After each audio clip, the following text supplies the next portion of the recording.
In 1644, the last emperor of the Ming Dynasty climbed a hill behind the Forbidden City and hanged himself beneath a tree as foreign armies entered Beijing. It was the end of a dynasty that had ruled for nearly 3 centuries. But it was not the end of China, because China has never ended. Empires fall, dynasties collapse, invaders conquer. And then something remarkable happens. The civilization continues. Tonight, we trace the entire 5,000-year story of how and why that keeps happening. But before our journey begins, please take a moment to like the video and subscribe. It's a simple and wonderful way to support the channel, and it means a great deal to me. I'm also always curious to know where in the world and at what time you're joining me tonight. Drop it in the comments below. Now let's begin. Picture the Yellow River on a morning 4,000 years ago. Not a river, a catastrophe. Brown water the color of churned earth, spreading across the flatlands of northern China, swallowing fields and villages and everything a family had ever built. The smell of it reaches you before you see it. Mud and rot and the sharp cold of water that has traveled 1,000 miles to destroy you. Somewhere in that chaos, a man named Yu is watching. Not with despair, with calculation. Yu had inherited an impossible problem. His father, Gun, had spent 9 years trying to hold the Yellow River back with levees. 9 years of labor, 9 years of failure. The floods only grew stronger. Emperor Yao had eventually given his throne to a man named Shun, and Shun had imprisoned Gun on a mountain called Feather Mountain for his failures. Now the task fell to the son. Most men would have broken under that weight. Yu did something different. He stopped trying to stop the water. He decided to move with it instead. For 13 years, Yu organized the tribes of the Yellow River Valley. He dug channels. He redirected the flow. He carved new paths for the water to follow out toward the sea. 13 years. He passed his own house 3 times during that work. 3 times he heard the sounds of his family inside. He did not stop. He did not go in. The work was larger than he was. When it was finished, something had changed. Not just the river. Yu had built something invisible but permanent. He had shown thousands of people from dozens of tribes that one authority, one vision, one man's will could organize the world. When Shun looked for a successor, there was only one name. And when Yu eventually passed power to his own son Qi, rather than to the most capable candidate, something new had been invented. Not just a government, a dynasty. The idea that power flows through blood, that the son inherits what the father built. China had never been the same since. We call it the Shah Dynasty. And here is where the story gets complicated. Because we cannot prove it existed. Not the way historians demand proof. No oracle bones from the Shah have been found. No inscriptions in their own hand. The earliest Chinese texts that mention the Xie were written centuries later, during the Zhou dynasty, when rulers needed a story that justified their own conquest of the Shang. The Xie became that story, the first link in a chain of divine succession. But something happened around 1920 BC on the upper Yellow River. A catastrophic flood tore through a place called Jishi Gorge and destroyed an entire settlement called Lajia. The geological evidence is real. The flood was real, and shortly after that disaster, a new culture appeared in the middle Yellow River Valley. Archaeologists call it Erlitou. They found rammed earth foundations of enormous buildings, bronze fragments, the bones of a city. Most Chinese archaeologists believe Erlitou is the Xia. Many Western scholars say the identification cannot be proven. The argument continues. But here is what matters. Something was there. Something was there. Something organized and powerful and permanent was growing in the Yellow River Valley long before history could write its name down. What ended it was a man named Tang. The last Shah king, Jia, had become what last kings in Chinese history almost always become: cruel, lascivious, tyrannical.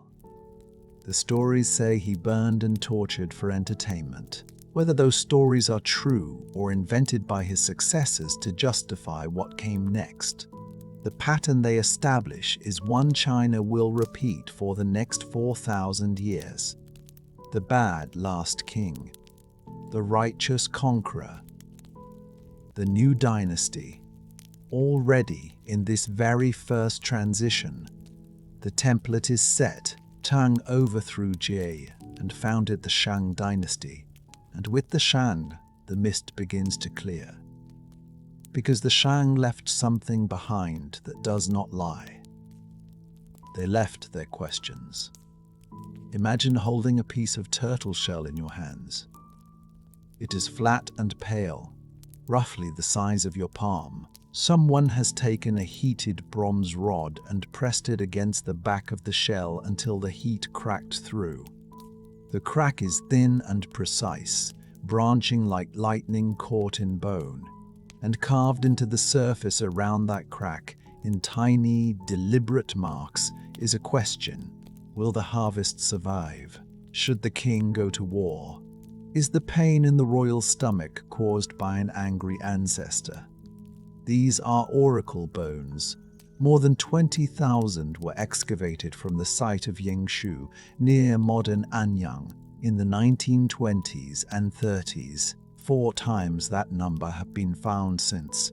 They are the earliest surviving Chinese writing, and what strikes you standing before one in a museum case is not their age, it is their intimacy. These are not laws carved in stone for public display. These are private conversations, a king pressing his most urgent fears into a turtle shell and asking the dead for guidance. The Shang believed their ancestors held real power over the living world, not as metaphor, not as comfort, as fact. The high god Di controlled rain and wind and the outcomes of battles. Below Di sat a hierarchy of ancestor spirits, former kings and queens, each with jurisdiction over specific outcomes. If your crops failed, a particular ancestor was responsible. If the king fell ill, another ancestor was angry. The entire cosmos was bureaucratic, ordered, ranked, and the king sat at the center of it, the only person qualified to communicate upward through the hierarchy to die himself. The rituals required to maintain this cosmic order were staggering in their scale. Scholars estimate that the late Shang ritual economy may have consumed something close to 10% of ancient China's total economic output. Sacrificial bronzes required hundreds of tons of copper and tin. The demand for sacrificial animals was so enormous that it may have involved up to 500,000 cattle across the late Shang period. And then there were the human sacrifices. At least 14,000 victims are mentioned in inscriptions. A single ritual could consume hundreds. Prisoners of war, mostly from a people called the Qiang to the northwest, were drowned for river spirits, buried alive for earth spirits, cut apart for wind spirits, burned for sky spirits. The bones are still there in the earth at Yingsu, arranged with the terrible precision of a people who believed they were maintaining the order of heaven. The smell of a Shang ritual site would have been overwhelming. Burning wood and bronze, animal blood on rammed earth floors, incense smoke rising through the open roof of a temple, while drums made from alligator skin set the rhythm for priests in motion. The king kneeling, holding ritual objects in both hands, his lips moving in charges and questions directed at ancestors who had been dead for generations. And out of this world of sacrifice and smoke and cracking bone came something that would outlast every dynasty China ever produced: writing. The Shang script on oracle bones is fully mature, complex, sophisticated. Scholars believe it must have developed over centuries before the earliest surviving examples. It did not emerge from commerce the way writing appeared in Mesopotamia, from merchants tracking grain. It emerged from religion, from the need to record a question and its answer, from the human desire to make the conversation with the dead permanent. Around 1046 BC, a people from the west called the Zhou crossed the Yellow River with 45,000 soldiers and 300 chariots. They met the last Shang king, Di Xin, at a place called Muye. The battle was decisive. Di Xin's own army turned against him. He retreated to his palace and burned it down around himself. The Shang were finished. But the Zhou had a problem.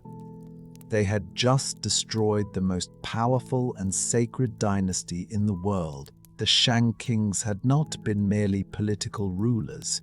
They had been the living link between humanity and heaven. How do you justify killing that? You invent a philosophy. You say that heaven does not belong to one family forever. You say that heaven watches how rulers govern. When a ruler governs well, heaven supports him. When he becomes cruel and corrupt, heaven withdraws its support and gives it to someone worthier. You call this the mandate of heaven, and you point to the last Shang king, Di Xin, with his cruelty and his drunkenness and his contempt for ancestor worship, and you say that heaven itself withdrew from him. You did not conquer the Shang. Heaven chose you. This idea, the mandate of heaven, is one of the most consequential political inventions in human history. It gave every future Chinese ruler a framework for legitimacy. Govern well, and heaven approves. But it gave every rebel something equally powerful: a justification. If you could demonstrate that the current ruler had lost heaven's favor through floods, through famine, through military defeat, then rebellion was not treason. It was the instrument of heaven's will. Every dynasty that ever rose in China would use this language. Every dynasty that fell would be described in its terms. The Zhou dynasty lasted, in formal terms, for 789 years, the longest of any Chinese dynasty. But for most of those years, it was a fiction, a name, a ritual presence. The real power had bled away into the hands of regional lords who owed the Zhou king nothing but ceremony. By the time we reached the spring and autumn period, around the 8th century BC, the Zhou king is a ceremonial figure in a shrinking city, while dozens of competing states tear at each other across the Chinese heartland. And then it gets worse. Around the 5th century BC, the larger states begin absorbing the smaller ones. The warfare becomes total. The warring states period has begun, and it will last for 2.5 centuries of almost continuous catastrophe. States field armies of hundreds of thousands. Entire populations are conscripted. Cities are besieged and burned. The dead accumulate in numbers that would not be seen again in China for millennia. And yet, from this exact catastrophe, from this grinding 250-year horror, emerged the most extraordinary flowering of human thought China has ever produced. A man named Kong Chu, whom history would call Confucius, watched the Zhou order collapse around him and asked what held human society together. His answer was relationships, duty, ritual, the moral obligations between ruler and subject, parent and child. Husband and wife, he wandered from state to state with his students, offering his ideas to rulers who mostly ignored him. He died believing he had failed. He had not failed. A man named Laozi, whose very existence some scholars question, wrote or inspired a short text about the nature of the cosmos and the virtue of yielding. The Tao Te Ching. 81 short chapters that people are still reading tonight. A man named Sun Tzu wrote 13 chapters about warfare that military commanders study in the 21st century. A man named Mencius extended Confucius's ideas and argued that the people had the right to overthrow a ruler who failed them. The mandate of heaven given teeth. This is what chaos produces when the conditions are right, not just suffering. Thought. The Warring States period was China's crucible. It burned away the old certainties and left behind a set of ideas so durable that no subsequent dynasty, no invasion, no collapse would ever fully extinguish them. Greatness and violence. Can you have one without the other? Yu the Great tamed the floods and built the first dynasty by organizing thousands of people under a single will. The Shang maintained the cosmic order through sacrifices that consumed human lives by the thousands. The Zhou gave China its most enduring political philosophy by justifying a conquest. The Warring States produced its greatest thinkers from the wreckage of 2 centuries of war. The bones of this civilization were set in blood and fire. That is not a comfortable truth, but it is the truth, and it runs through everything that follows. These marks are the earliest surviving Chinese writing. Kings burned these bones to ask their ancestors whether to go to war, whether to build a city, whether the harvest would survive. The answers cracked into the shell like lightning, and somewhere in those cracks, a civilization decided it was eternal. But first, someone had to unite it by force, and that someone was the most terrifying man China had ever produced. He was 13 years old when he inherited the throne of Qin. 13. Think about what you knew at 13. Now, think about inheriting a war machine. The year was 246 before the Common Era. The state of Qin already sat in the northwest like a clenched jaw, protected by mountains on 3 sides, fed by some of the most fertile farmland in China. It did not need walls around its capital at Xianyang. No other city in China could say that. The geography itself was a weapon, and into this fortress state stepped a boy named Ying Zheng, who would spend the next 36 years doing something no one had ever done. He would force 5,000 years of fragmented civilization into a single fist. The 6 rival states, Yan, Zhao, Han, Wei, Chu, and Qi, had been bleeding each other for generations. They had their own currencies, their own writing styles, their own ways of measuring grain and distance and the weight of bronze. China was not a country. It was an argument between kingdoms that had been going on so long that everyone had forgotten what peace looked like. The oracle bones had asked the question. Ying Zheng would answer it. Not with philosophy, not with virtue. With an army. Qin's military was unlike anything its neighbors had built. Earlier wars had been conducted with a kind of terrible courtesy. There is a story about a duke who refused to attack an enemy army while it was crossing a river, waiting for the men to ford the water and form their ranks before engaging them. He lost the battle badly. His advisors called him a fool. He called himself honorable. Qin looked at that story and drew a single lesson. Honorable men lose. The Qin trained their soldiers differently. They rewarded them differently. A permanent system of 20 ranks existed. each earned not by birth but by the number of enemies killed in battle. Kill more men, rise higher, claim more land, more slaves, more dwellings.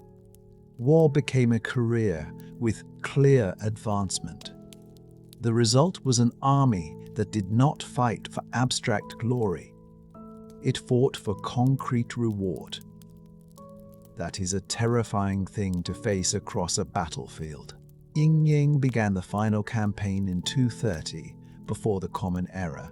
Han fell first, its capital Xinjiang taken in a single year. Then Zhao in the north, surrendering in 228.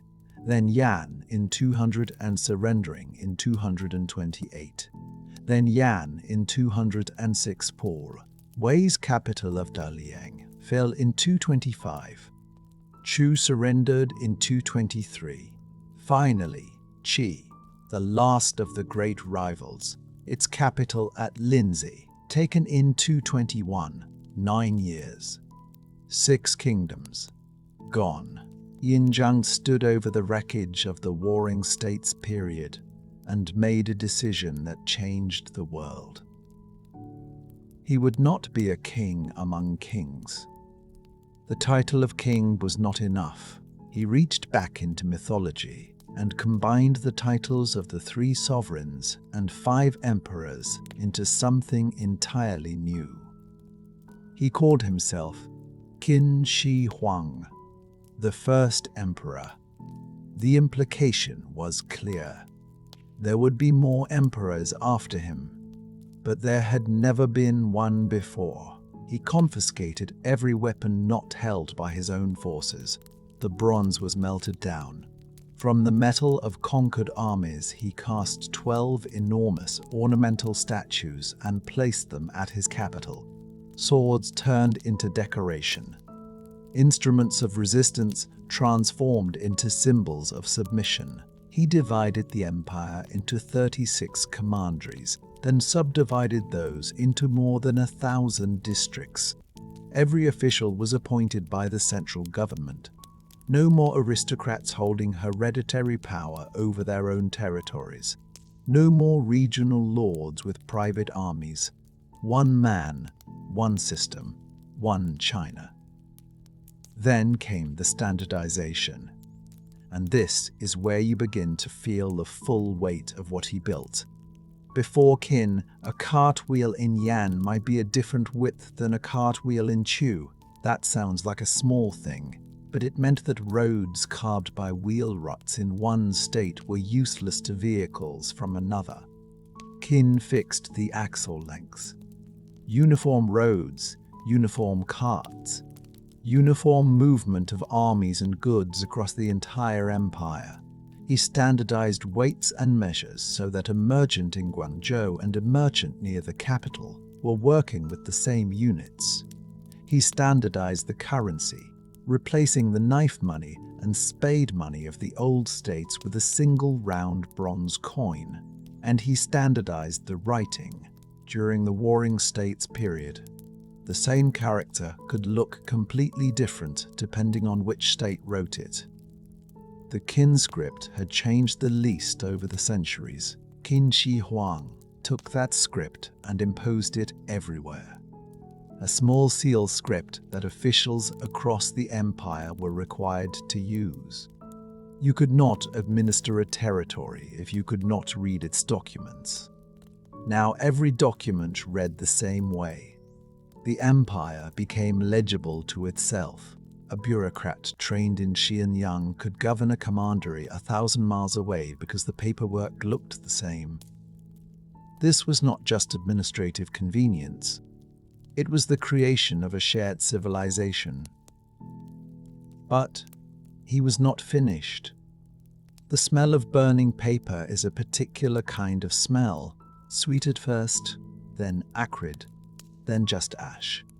In 213, before the Common Era, Qin Shi Huang ordered the burning of books. Not all books. Books on agriculture, medicine, and divination were spared, but histories written by other states and the texts of competing philosophical schools, those went into the fire. The Confucians, the Taoists, the scholars who had spent lifetimes arguing about virtue and governance and the nature of heaven. Their libraries burned. The following year, according to later accounts, hundreds of scholars were buried alive for continuing to criticize the emperor and spread forbidden ideas. The number and the method are disputed by some historians, but the intent is not. Qin Shi Huang was not content to conquer territory. He wanted to conquer memory. He wanted to be the beginning of history, not just the unifier of it. If the books that remembered the old ways were gone, then the old ways were gone. There would be only Qin. It did not work. It never worked. It never works. The books were rewritten from memory, but we will come back to that. To the north, the nomadic Xiongnu raided constantly from the Ordos Desert. Qin's general Mengtian drove them back in 215. Then Qin Shi Huang ordered something that would define China's northern horizon for 2,000 years. He connected the existing walls built by the old feudal states into a single continuous fortification. Hundreds of thousands of conscripted laborers, soldiers, and convicts moved earth and stone across mountain ridges and desert plateaus. The cold up there in winter cuts through clothing like a blade. The work was relentless. Men died by the tens of thousands, buried in the structure they were building, their bones becoming part of the wall itself. What eventually became the Great War began here, in the fear of a man who had unified everything south of it and could not stop worrying about what lay beyond. And then there was the tomb. Outside his capital, Qin Shi Huang began constructing a mausoleum so large it functioned as a city underground. The ancient sources describe rivers of mercury flowing through a model of the empire, with pearls set into the ceiling to represent stars, the whole cosmos recreated in miniature beneath the earth. More than 700,000 workers labored on it, and to guard the emperor in death, since no living army could follow him there. His craftsmen built an army from clay, more than 8,000 soldiers, life-sized, each face individual, distinct, as if modeled from a real man. They stand in battle formation in underground pits, armed with real bronze weapons, arranged by rank and function: crossbowmen, infantry, cavalry, officers. The level of detail is extraordinary. The craftsmen who built them understood that death required the same precision as war. Every soldier stares forward into nothing, patient as stone, waiting for an emperor who never came back to lead them. They waited in the dark for 2,184 years. A farmer digging a well in 1974 broke through the ceiling of the first pit and found them there. But by the time the terracotta army was being built, Qin Shi Huang was no longer thinking about governance. He was thinking about death. Specifically, he was thinking about how to avoid it. 3 assassination attempts had been made on his life. He had survived all 3. But survival had changed him. He moved constantly between his palaces, never sleeping in the same room twice, keeping his location secret even from his closest advisors. The windows of his palace were covered. His movements were surrounded by silence and guards. He was the most powerful man on earth, and he was terrified. He turned to the Taoist alchemists. They told him what he wanted to hear. Immortality was possible. Elixirs could be prepared.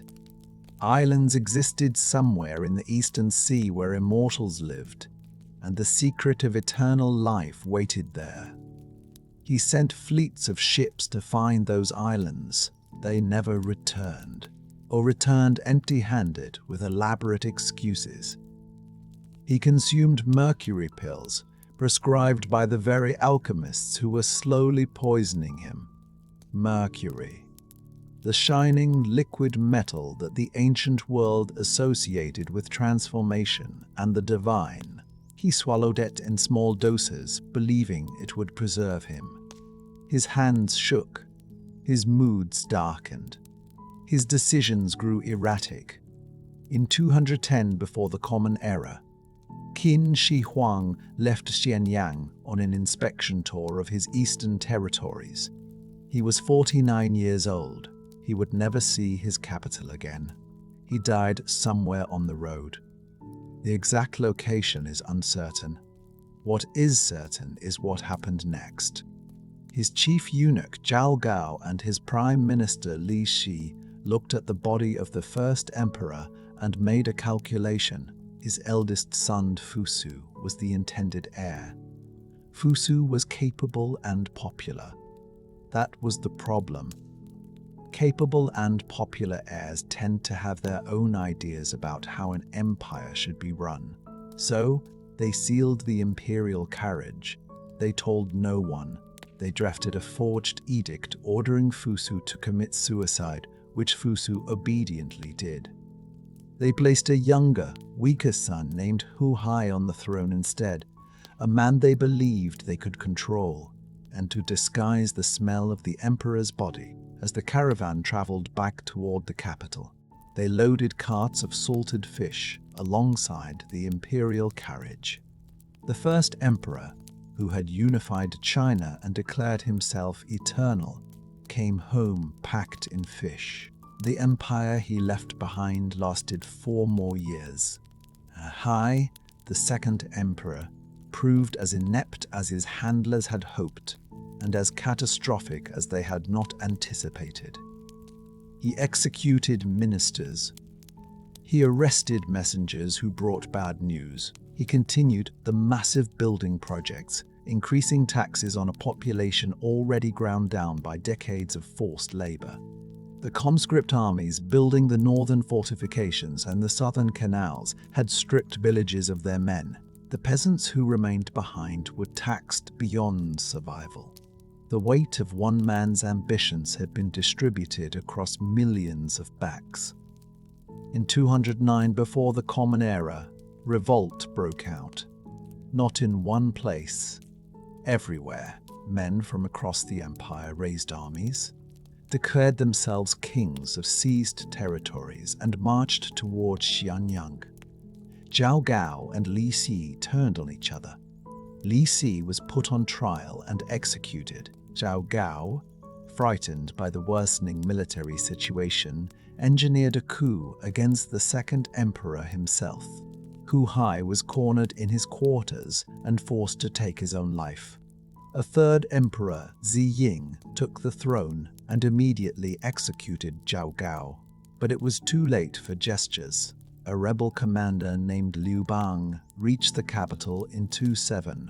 Zi Ying surrendered. Liu Bang, to his credit, spared him. Another rebel leader named Shang Yu arrived shortly after and did not. Xianyang was destroyed. The Qin Dynasty, which had unified all of China in 9 years, collapsed in 15. 14 years. The shortest major dynasty in Chinese history. The most consequential. Because here is the thing about Qin Shi Huang. Everything he built survived him. The standardized writing system, the bureaucratic structure, the division of the empire into commanderies and districts, the road networks, the concept of a single emperor ruling all of China under a unified administration. The Han Dynasty that replaced Qin did not dismantle any of this. It inherited it. The Han scholars who wrote blistering condemnations of Qin tyranny were writing those condemnations in the small seal script that Qin Shi Huang had imposed. They were filing those documents through the administrative system Qin Shi Huang had built. They were living inside the empire he had created and calling it something else. And Liu Bang, the man who took it all away, was not a general or a nobleman. He was a peasant.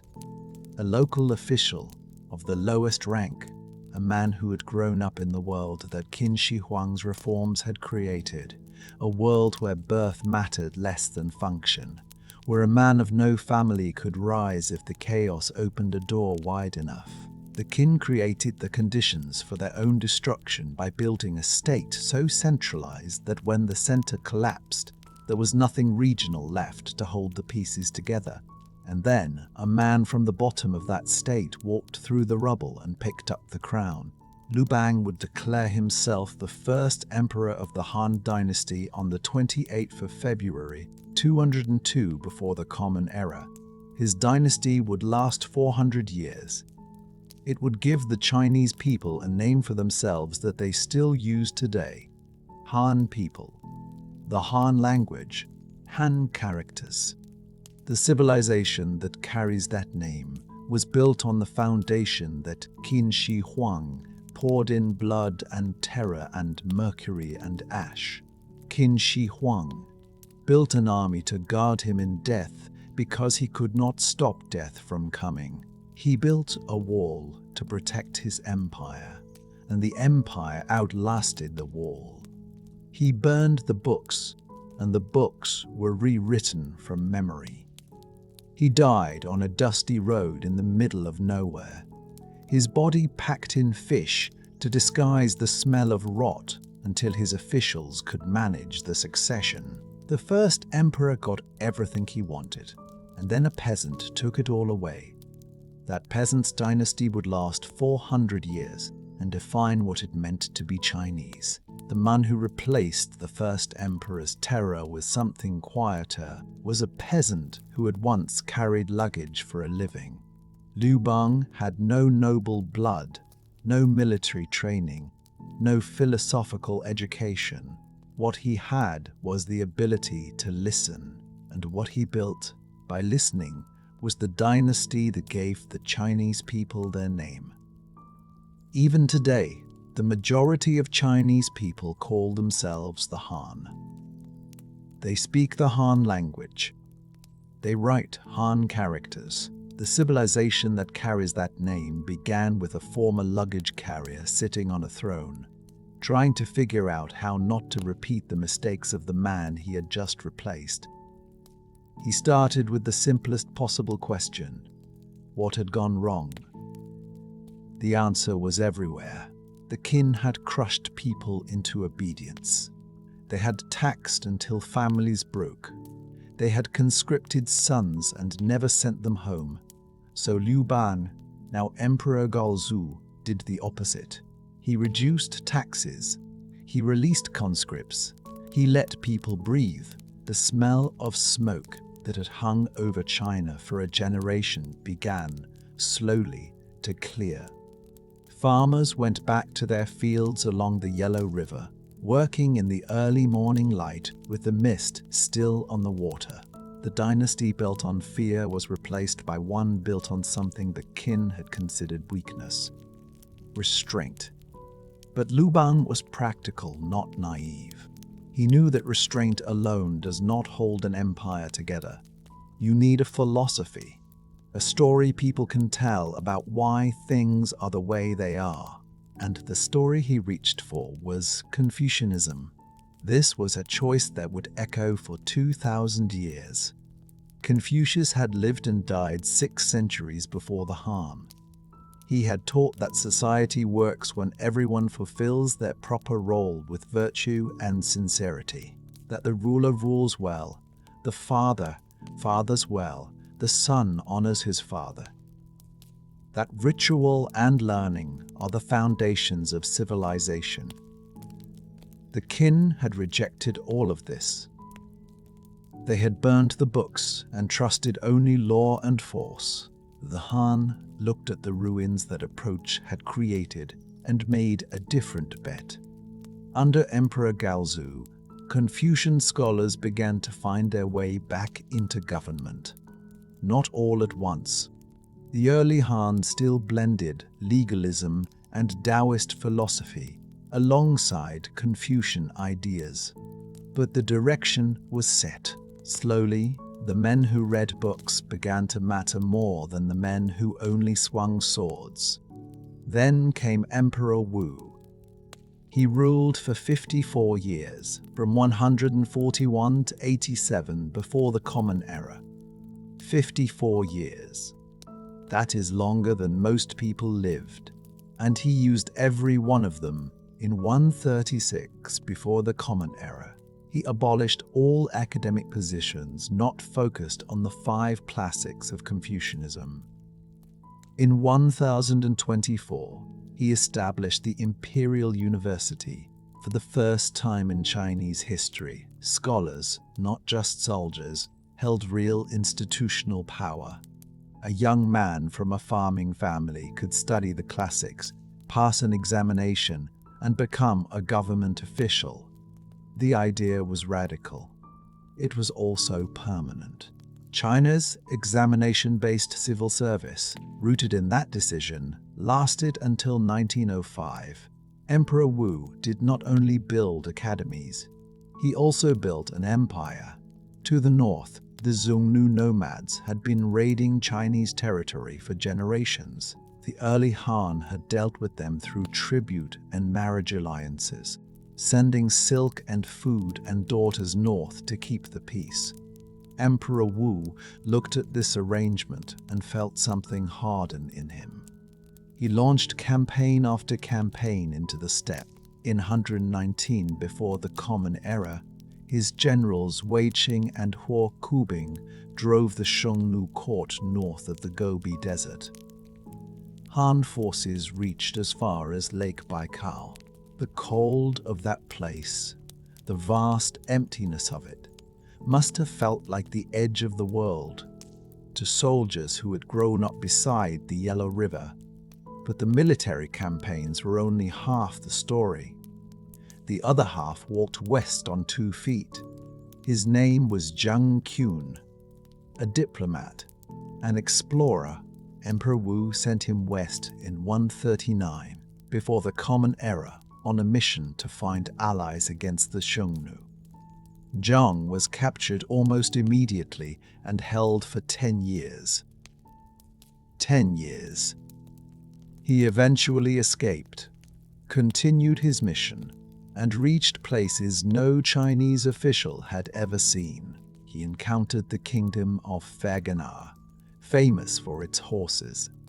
He found Sogdiana and Bactria, the remnants of Alexander the Great's world. He gathered intelligence on the Parthian Empire.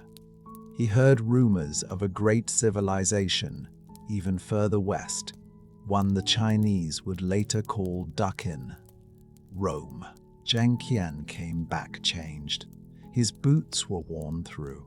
His notes were full of wonders, and the routes he had traveled, the connections he had made, became the skeleton of the Silk Road. Within decades, Chinese silk was moving west through Central Asia toward Persia and the Mediterranean. Roman glassware was moving east. Ideas traveled with the goods. Buddhism entered China through those routes. The world, for the first time, was genuinely connected across its full width. And someone was watching all of this, writing it down. His name was Sima Qian. His father, Sima Tan, had begun the project. A comprehensive history of China from the very beginning to the present day. When his father died in 110 before the Common Era, Sima Qian took up the work. He called it the Shiji, the Grand Scribe's Records. It would become the foundation of all Chinese historical writing. Then came the moment that nearly ended everything. A Chinese general named Li Ling led a campaign against the Xiongnu and was defeated. Surrounded, outnumbered, his men exhausted and out of arrows, he surrendered. Outnumbered, his men exhausted and out of arrows, he surrendered. Emperor Wu was furious. His court fell silent, every official watching to see who would speak first. Sima Qian spoke. He defended Li Ling. He argued the general had fought with extraordinary courage before the end. The emperor did not want to hear it. Sima Qian was condemned. The punishment for his crime was death. But he had a choice. He could pay a fine to commute the sentence. He could not afford it. Or he could accept castration in place of execution and survive. He chose to survive. Think about what that cost him.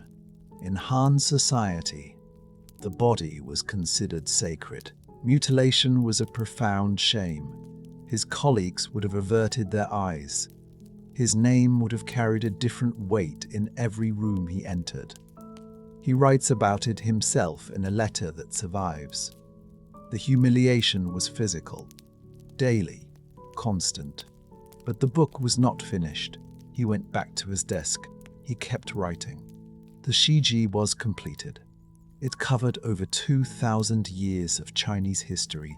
It established the template for official histories that every subsequent dynasty would follow. Sima Qian's decision to endure rather than die was the founding act of Chinese historical consciousness. Because of him, China remembers. Because of that one man's refusal to let shame be the last word. A civilization kept its memory. The Han Dynasty at its height was extraordinary. Paper was invented during this period by a court official named Kai Lun, around 105 of the Common Era. The seismograph was invented. Negative numbers appeared in Chinese mathematics for the first time in world history. The Imperial University grew to over 30,000 students. The coin minted in 119 before the Common Era remained the standard currency in China until the Tang Dynasty, 700 years later. In 2 of the Common Era, China conducted its first nationwide census, 57,671,400 people. Someone counted all of them. This was a civilization that believed in counting, in recording, in remembering. But golden ages do not announce their endings. They fade. After Emperor Wu, the court began to drift. The emperors became younger, more dependent on regents. Empress dowagers held real power behind silk curtains. Their male relatives filled the highest offices. And then, creeping in from the edges, came the eunuchs. Palace eunuchs had always existed. They served the inner chambers where no other men were permitted. But after 92 of the Common Era, they began to reach further. They whispered in the emperor's ear. They controlled access to the throne. They formed factions, and those factions fought. Families were destroyed by a word from a eunuch who had the emperor's trust. Scholar officials who had spent their lives in Confucian service found themselves outmaneuvered by men who had never read a book, but who knew which corridor to stand in at the right moment. The students at the Imperial University organized protests. They were imprisoned. The officials who defended them were barred from office permanently. The partisan prohibitions, as they were called, cut the most principled men out of government entirely. What remained was a court hollowed at the center, running on corruption and fear, and in the countryside people were starving. The Yellow River flooded. The land dried. Peasants fell into debt and lost their farms to wealthy landlords. By the reign of Emperor Ling, who spent his time hosting concubines and selling government offices to the highest bidder, the empire that Liu Bang had built on compassion had become something the first emperor would have recognized immediately, a machine for extracting wealth from the poor. In 184 of the Common Era, the Yellow Turbans rose. They were followers of a Taoist faith healer named Zhang Jue. They wrapped yellow cloth around their heads. They believed that a new age was coming. They rose across 8 provinces simultaneously. hundreds of thousands of desperate people with nothing left to lose. The air that spring smelled of burning grain stores and turned earth. The sound of drums carried for miles across the flat plain. The Han army crushed them within a year, but the crushing made things worse. Every general who fought the Yellow Turbans kept his army afterward. Every military governor who raised a militia to defend his province kept his soldiers when the crisis passed. The empire fractured not with a single break, but with 100 small ones. Warlords carved out territories. The emperor became a puppet, passed between powerful men like a token in a game. In 200 of the Common Era, the warlord Cao Cao defeated his great rival Yuan Shao at the Battle of Guandu. In 208, Cao Cao was himself defeated at the Battle of Red Cliffs. His fleet burned on the Yangtze River by the combined forces of Liu Bei and Sun Quan. China split into 3 spheres: north, south, west. 3 men, 3 armies, 3 visions of what the empire should become. Cao Cao died in 320 of the Common Era. His son Cao Pi forced the last Han emperor, Emperor Xian, to give up his throne in 220. The Han dynasty was over. 422 years after Liu Bang had picked up the crown from the rubble of the Qin. Somewhere in a wealthy home, a bronze lamp still burned. It was shaped like a servant girl, kneeling, holding the light in her outstretched hands. Her body was hollow. The smoke from the flame traveled up through her arm and into her torso, absorbed so it would not dirty the air of the room. Beautiful, functional, built on invisible labor. The Han dynasty lasted 400 years. It gave China its writing system, its bureaucracy, its Silk Road, its sense of historical memory. And then the warlords came. The eunuchs whispered in the emperor's ear. The peasants starved, and China shattered into 3 kingdoms at war. A period so dramatic, so full of loyalty and betrayal, that the Chinese people are still telling stories about it today. Because what came next was not just a collapse, it was a test of whether Chinese civilization could survive being broken apart entirely. The Han had held China together for 400 years. Then the warlords came. Then came 3 kingdoms at war. Then the Jin dynasty tried to stitch the pieces back together. Then even that collapsed. What followed was not a new dynasty rising from the ashes. It was something far worse. It was fragmentation without end. Kingdom after kingdom, invasion after invasion. A map of China that changed so often no one could keep track of it. Historians would later call this period the 16 Kingdoms, 16 competing states carved out of one broken civilization. Many of them ruled by non-Chinese peoples who had swept down from the steppe. The smell of smoke was permanent. The sound that defined the age was not drums or bells. It was the silence of emptied villages. For nearly 400 years, there was no China. Think about that. The United States has not yet existed for 250 years. Double that. Double that span of time, and fill every year of it with war. And yet, something survived.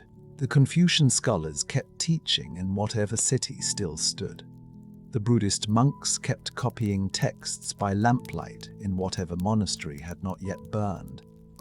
The farmers kept working the same soil their grandfathers had worked, because the soil did not care who claimed to rule it.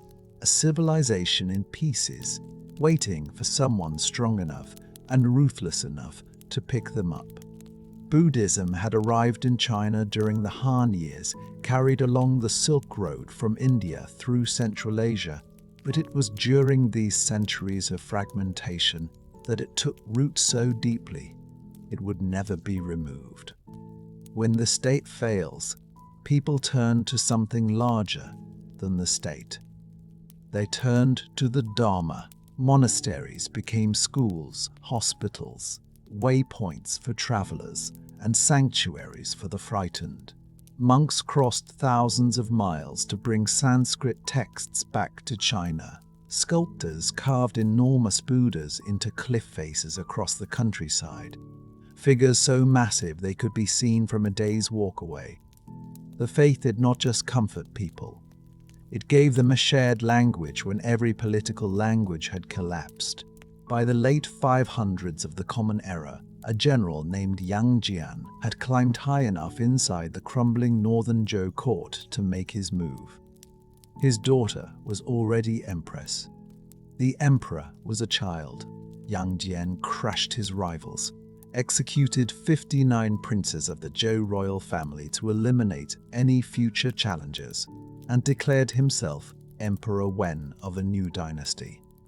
He called it the Sui.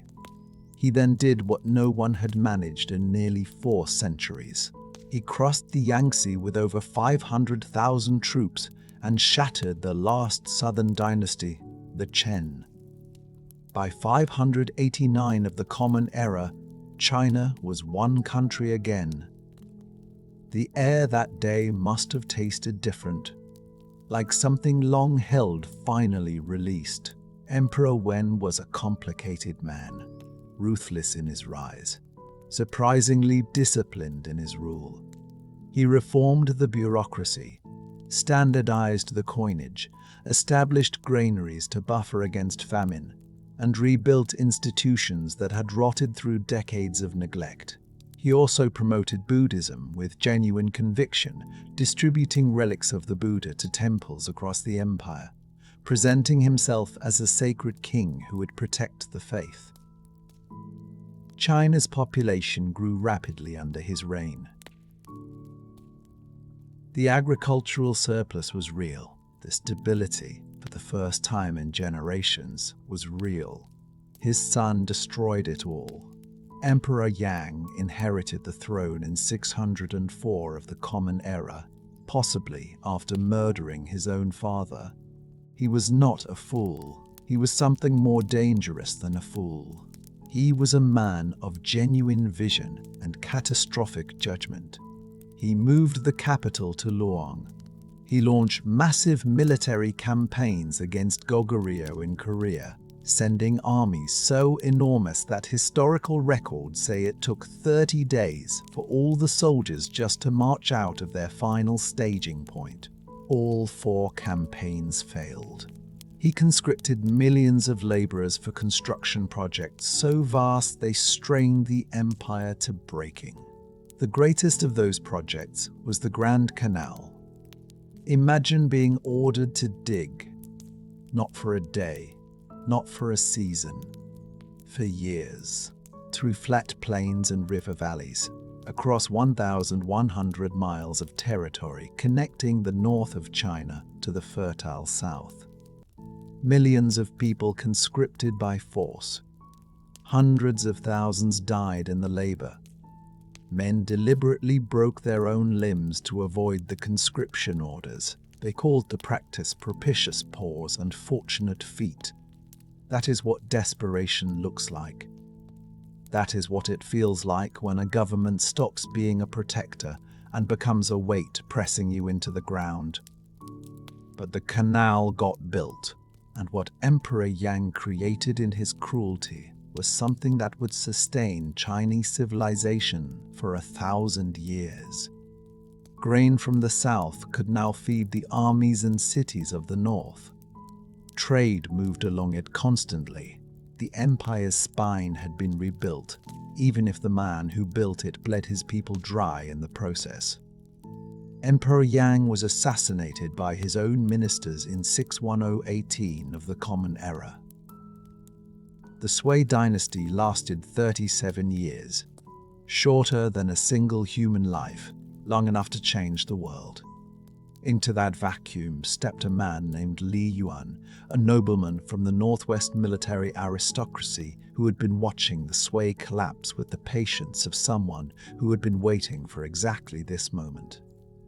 He raised his banner in 617. By 618, he was emperor of a new dynasty. He called it the Tang. His son was more interesting. Li Shimin had commanded troops since he was 18 years old. He was a cavalry general of genuine brilliance, a man who could draw a bow and lead a charge and read a battlefield in the same breath. He was also willing to do terrible things. In 626, fearing that his brothers were moving against him, he ambushed and killed both of them at the Xianwu gate of the palace. His own brothers. He then forced his father to abdicate. By Confucian standards, this was an act of profound moral horror. A son had overthrown his father. A brother had killed his brothers. Li Shimin looked at what he had done and chose to become something better than the man who had done it. He took the throne name Taizong, and he governed in a way that almost no emperor before him had managed. He invited his ministers to criticize him, genuinely invited it. He compared himself to a mirror, saying that a ruler who only heard praise would never see the truth of his own face. His chief remonstrance minister, Wei Zhang, argued with him openly at court, and Taizong listened. After major battles, Taizong held Buddhist memorial services for soldiers on both sides of the fighting. Both sides. He understood that the men his armies had killed were also men. He built monasteries at the sites of the great battles so monks could pray for everyone who had fallen there. He was not a saint. He was a conqueror who governed with unusual self-awareness. The difference mattered enormously. Under Taizong, the examination system that the Sui had begun to rebuild became the central mechanism of Tang government. A man of modest birth could study the Confucian classics, pass the imperial examinations, and enter the bureaucracy. By the late 7th century, the Jinshi degree had already become the primary route to high office. Aristocratic family connections had largely lost their power to determine who rose and who did not. China was building something genuinely new. A government of merit, at least in principle, a state that recruited its own talent from the whole of society, rather than only from the families who already held power. The Turks of the steppe called Taizong by two titles: Son of Heaven for the Chinese world, Khan of Heaven for the nomadic world. One man, two civilizations, both calling him Lord. Chang'an, the Tang capital, became something the world had never quite seen before. The largest city on earth, a grid of broad avenues and walled districts, 108 rectangular wards laid out with geometric precision, home to roughly 2 million people when the surrounding countryside was counted. Within its walls lived Persians, Arabs, Jews, Nestorian Christians, Zoroastrians, Sogdian merchants, Japanese students, Korean traders, Indian Buddhist monks, and Tokharian women with green eyes and fair hair who poured wine in amber cups at the tavern houses near the western markets. Foreign music played in the streets. Oboes and small lacquered drums from the oasis city of Kucha. Cymbals from India. 9 different orchestras performed at the imperial court, playing music from across the known world. There were 111 Buddhist monasteries in the city, 41 Taoist abbeys, and 7 churches of foreign religions, each holding services in its own language for its own congregation. The smell of cinnamon and cardamom drifted through the market quarters. The sound of prayers in a dozen different tongues rose over the rooftops at dawn. This was the most cosmopolitan city on earth. and China had built it. The Silk Road at its Tang peak was not just a trade route. It was a nervous system connecting civilizations. The Tang fought to keep it open, losing it to Tibet, winning it back, losing it again. In 751, a Tang army under the general Gao Xianji met an Abbasid force near present-day Tashkent at the Battle of Talas and was defeated. Chinese westward expansion stopped there permanently. But even that defeat carried an unintended consequence. Chinese soldiers captured in the battle shared the technique of papermaking with their Arab captors. From the Arab world it traveled west. By the 12th century, it had reached Europe through Arab-controlled Spain. The Tang lost a battle and gave the world paper.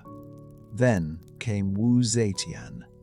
She had entered the palace as a concubine to Emperor Taizong when she was barely a teenager. When Taizong died, she was supposed to have her head shaved and spend the rest of her life as a Buddhist nun, as was the custom for a dead emperor's concubines. Instead, the new emperor, Gaozong, brought her back. He had known her since he was young. He was in love with her.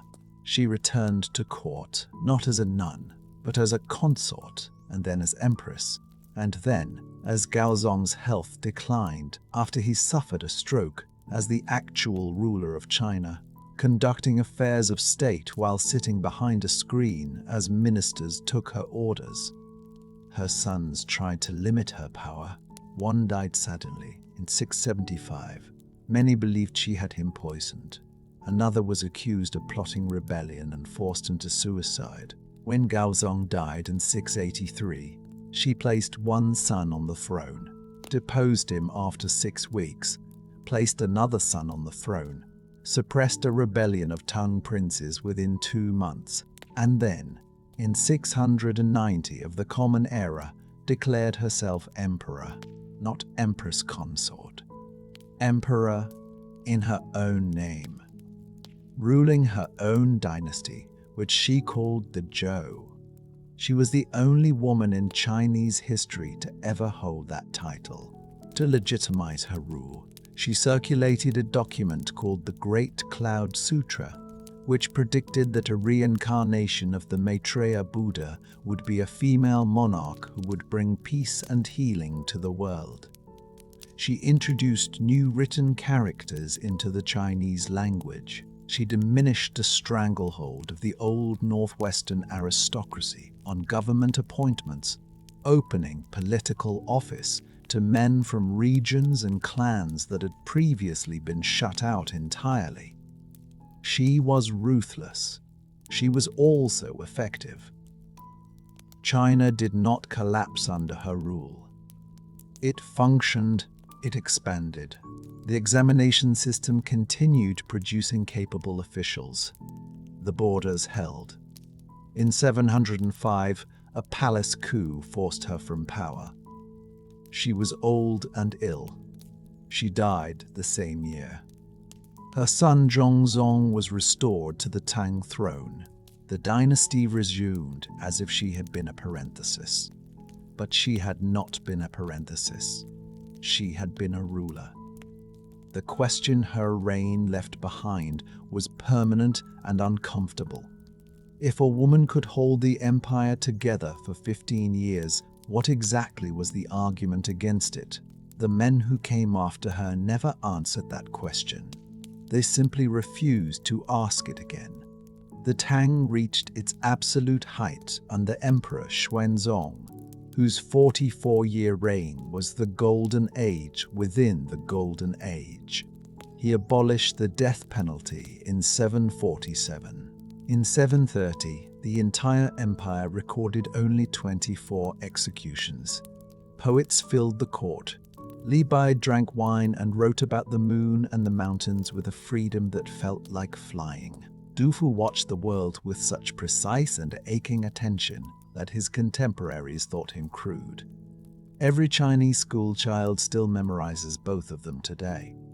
Woodblock printing made books available to people who had never owned one before. The Diamond Sutra, printed in 868, became the first full-length printed book in human history, complete with illustrations. Paper money began to circulate. The world was watching Chang'an and trying to learn from it. And then a general named On Lushan, half Sogdian, half Turkic, a man the court had trusted and decorated and given command of over 100,000 frontier troops, raised his flag in rebellion in 755. He captured Luoyang. He named himself emperor of a new state. He drove the Tang court out of Chang'an. The war that followed lasted 8 years and killed as many as 36 million people. 36 million. Cities that had been full of music and foreign merchants and printed books became ruins. The Grand Canal flooded. The examination system faltered. The regional military governors, who had helped suppress the rebellion, refused to give back the power they had accumulated. The central government that had built the most sophisticated civilization on Earth began to hollow out from the inside. The pattern was not new. It was the same pattern that had destroyed the Han. The same eunuchs gathering power in the palace corridors. The same generals deciding that loyalty was negotiable. The same slow bleeding of authority from the center to the edges, until there was nothing left at the center to bleed.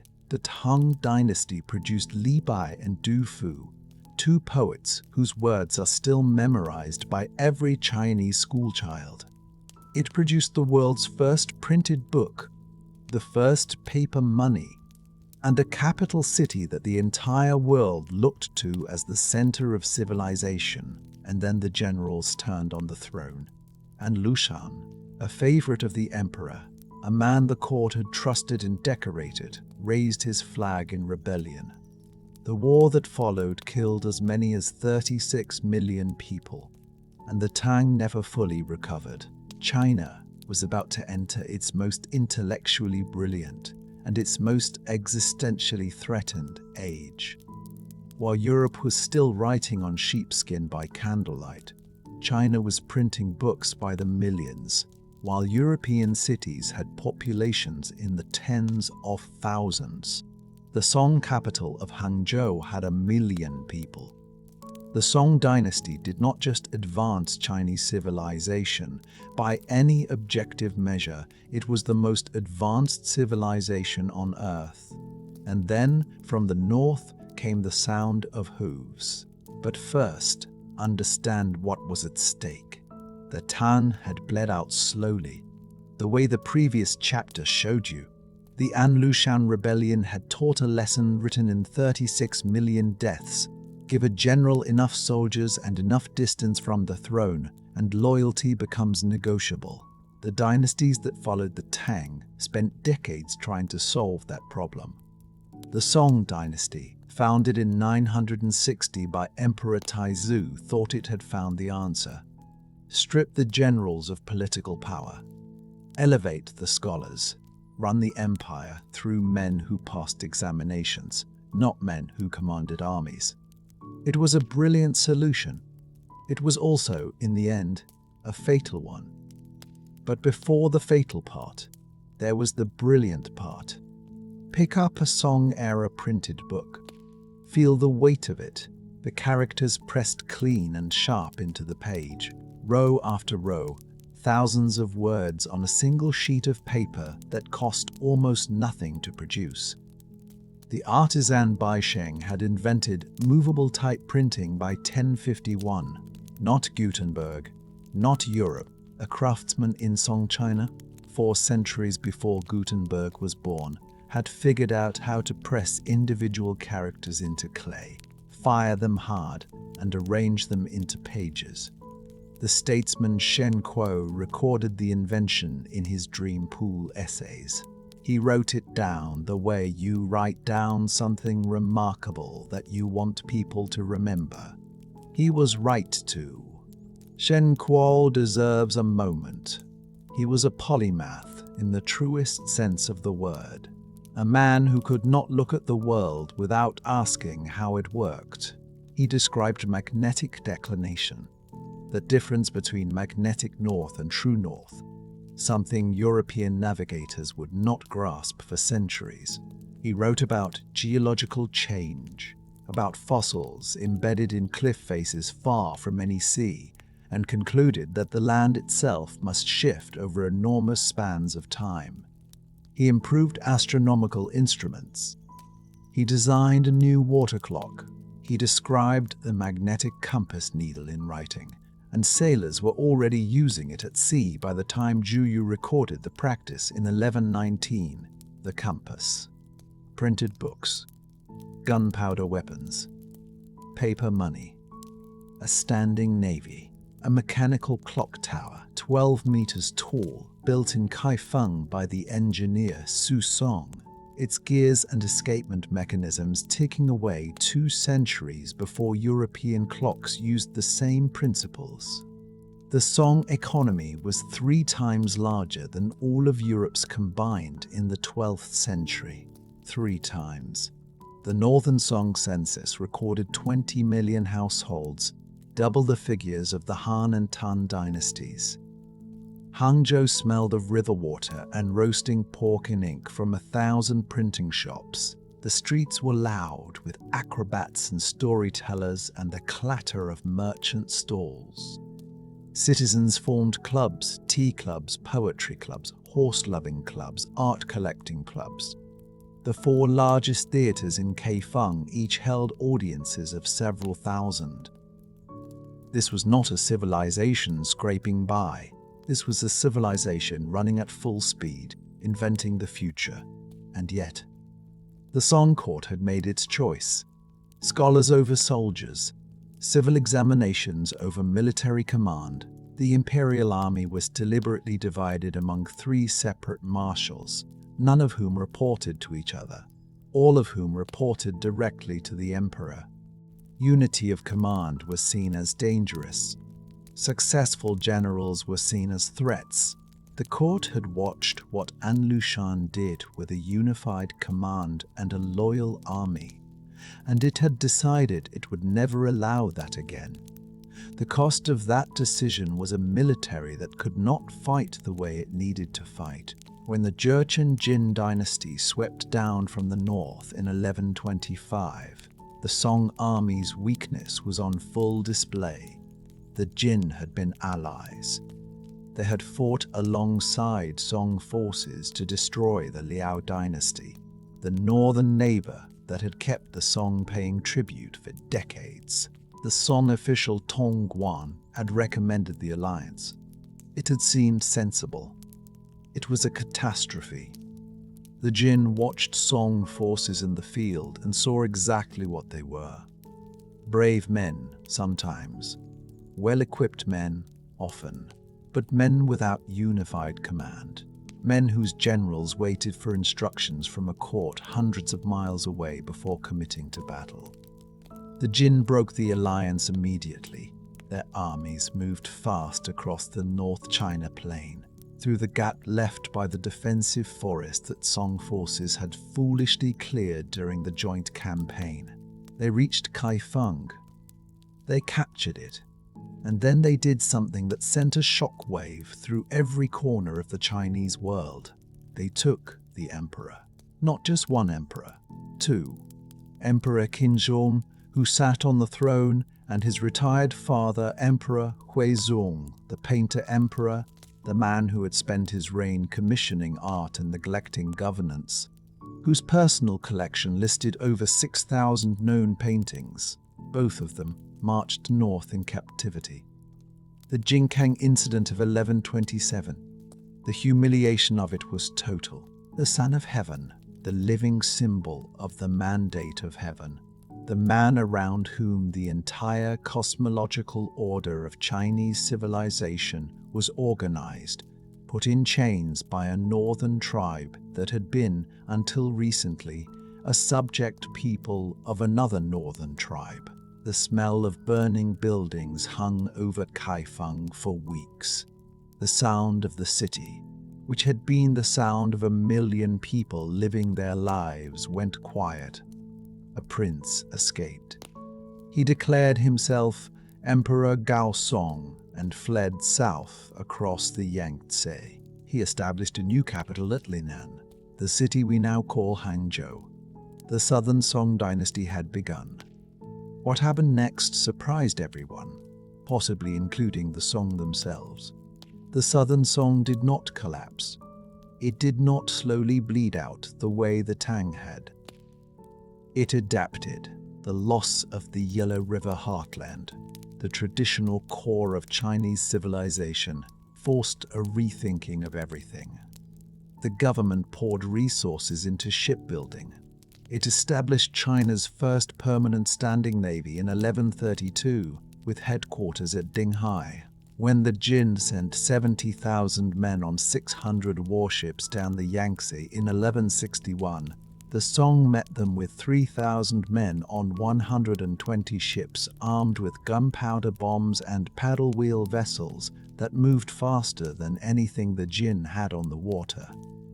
The Song won, the Jin lost, the Yangtze held. The Southern Song economy was extraordinary. Hangzhou grew from 200,000 people at the start of the 12th century to over 1 million a century later. Maritime trade reached Egypt, India, East Africa, and the Red Sea. Paper money flowed through an economy so sophisticated that investors were dividing their funds across multiple ships simultaneously, spreading risk the way modern financial markets do.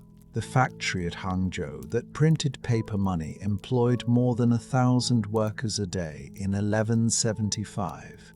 1,000 workers in a single factory, making money. This was the civilization that the Mongols came to destroy. Genghis Khan was not born a conqueror. He was born a child on the Mongolian steppe, and when he was still young, his father was poisoned by enemies, and his clan abandoned his family to starve.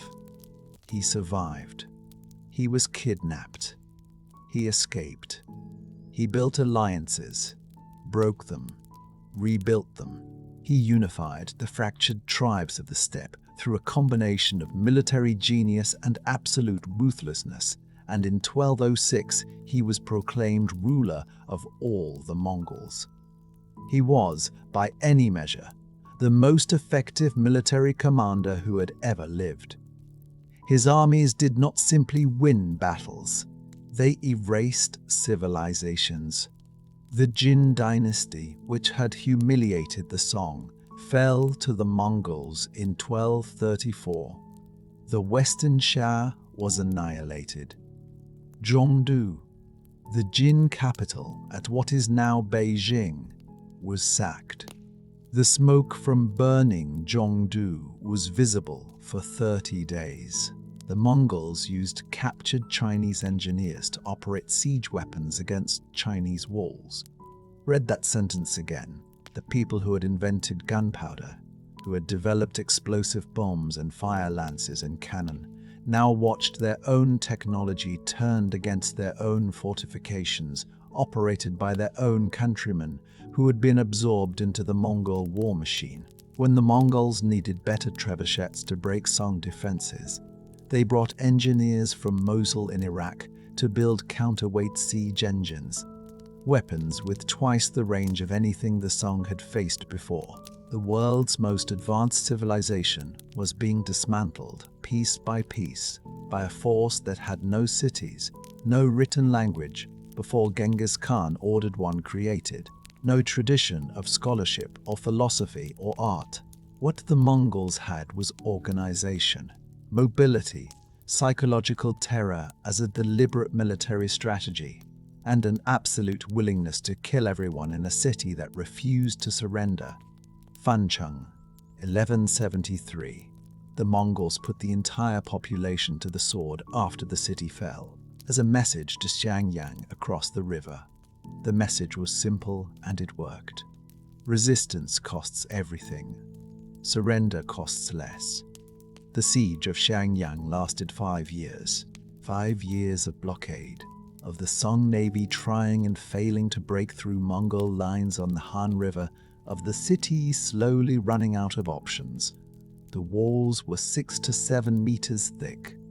The city sat on a waterway, impassable in summer and a swamp in winter. It was, by any reasonable assessment, one of the most defensible positions in China. The Mongols under the commander Arju simply surrounded it and waited, crushing every relief force the Song sent, sometimes thousands of men at a time. When the Iraqi engineers arrived with their new counterweight trebuchets in 1268, the walls that had held for years began to crack. Xiangyang fell in 1273. The gateway to the Yangtze was open. Kublai Khan had founded the Yuan dynasty in 1271, declaring himself emperor in the Chinese tradition.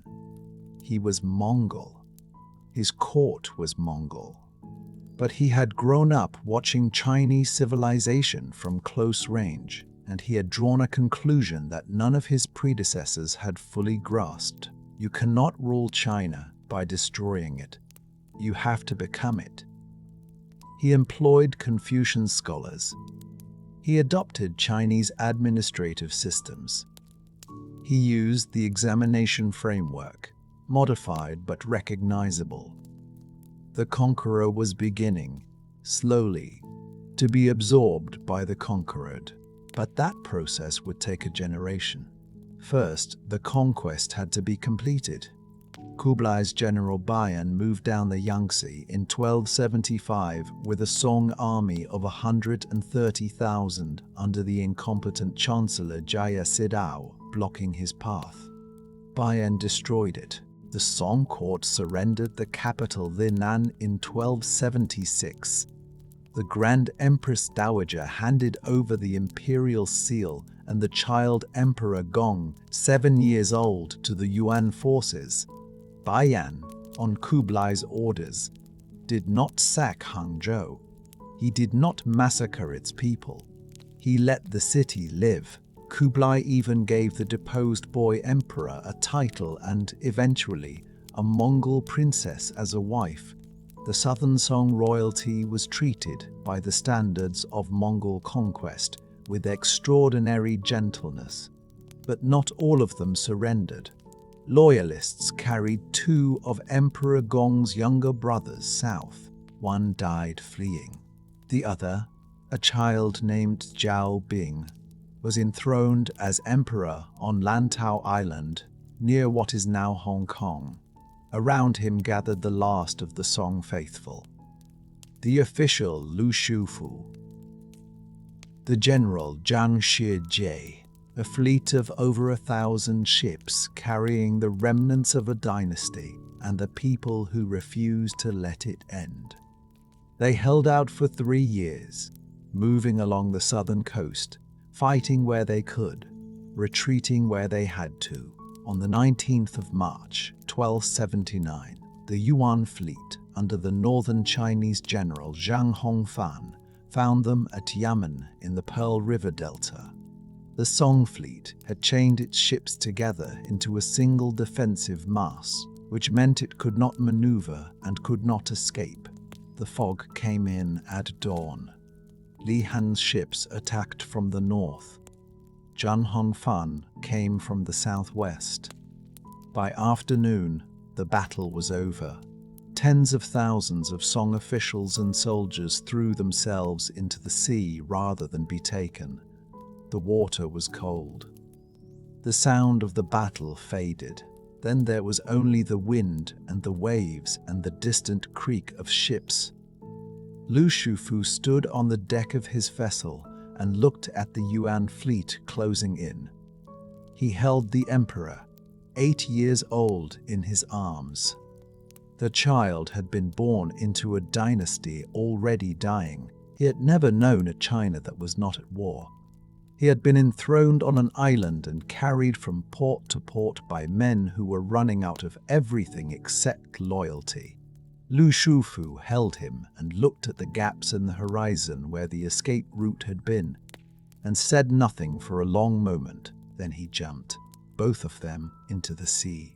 Rather than let the last Song Emperor live in chains, rather than let the dragon throne be occupied by a child kept alive as a symbol of submission, the last Song Emperor drowned in the arms of a man who loved him enough to die with him rather than watch him live in chains.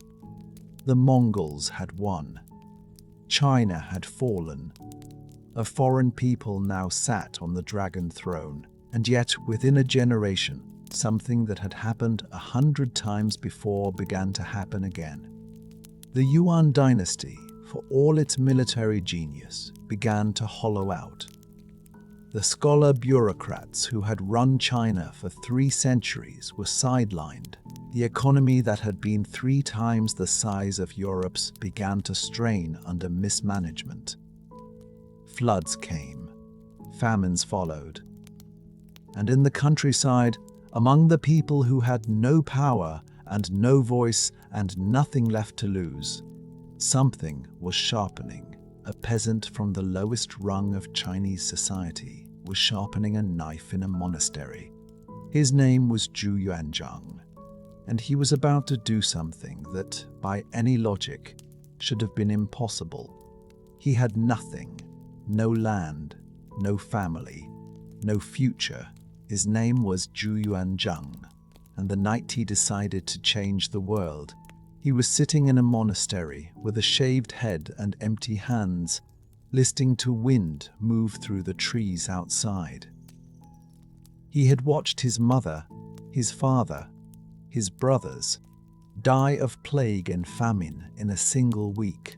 He had begged in the streets for years, holding out his hands to strangers who looked through him as though he were already a ghost. The Mongol Yuan dynasty had ruled China for nearly a century, and somewhere in that long, humiliating century, a question had formed in the bones of the Chinese people. Can a civilization swallowed whole by a foreign power come back? Can it remember itself? Zhu Yuanzhang was about to answer that question. With his bare hands, he joined the Red Turban rebels in the chaos of the 1340s and 1350s, when floods and famine had cracked the Yuan dynasty open from the inside. He was not educated. He was not noble. He had the smell of poverty on him, the kind that never fully washes out, but he had something else. A ferocity that came from having lost everything. A clarity that only men with nothing left to protect seemed to find. He rose through the rebellion, the way fire rises through dry grass. He outmaneuvered rival warlords.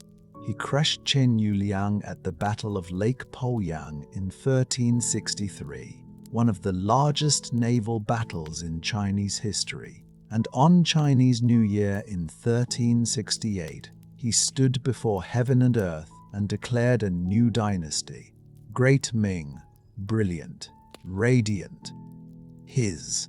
He called himself the Hongwu Emperor, the Emperor of magnificent martial power. He was 50 years old. He had started life as a cowherd. He ended it on the dragon throne. But here is where the story complicates itself, because the man who had suffered most under tyranny became, in time, one of the most ferocious tyrants China had ever produced. He had seen what corrupt officials could do to poor people. He had lived it in his own body, and so he built a system of government so tight, so paranoid, so drenched in surveillance that it consumed itself. He executed ministers by the thousands, not dozens, thousands.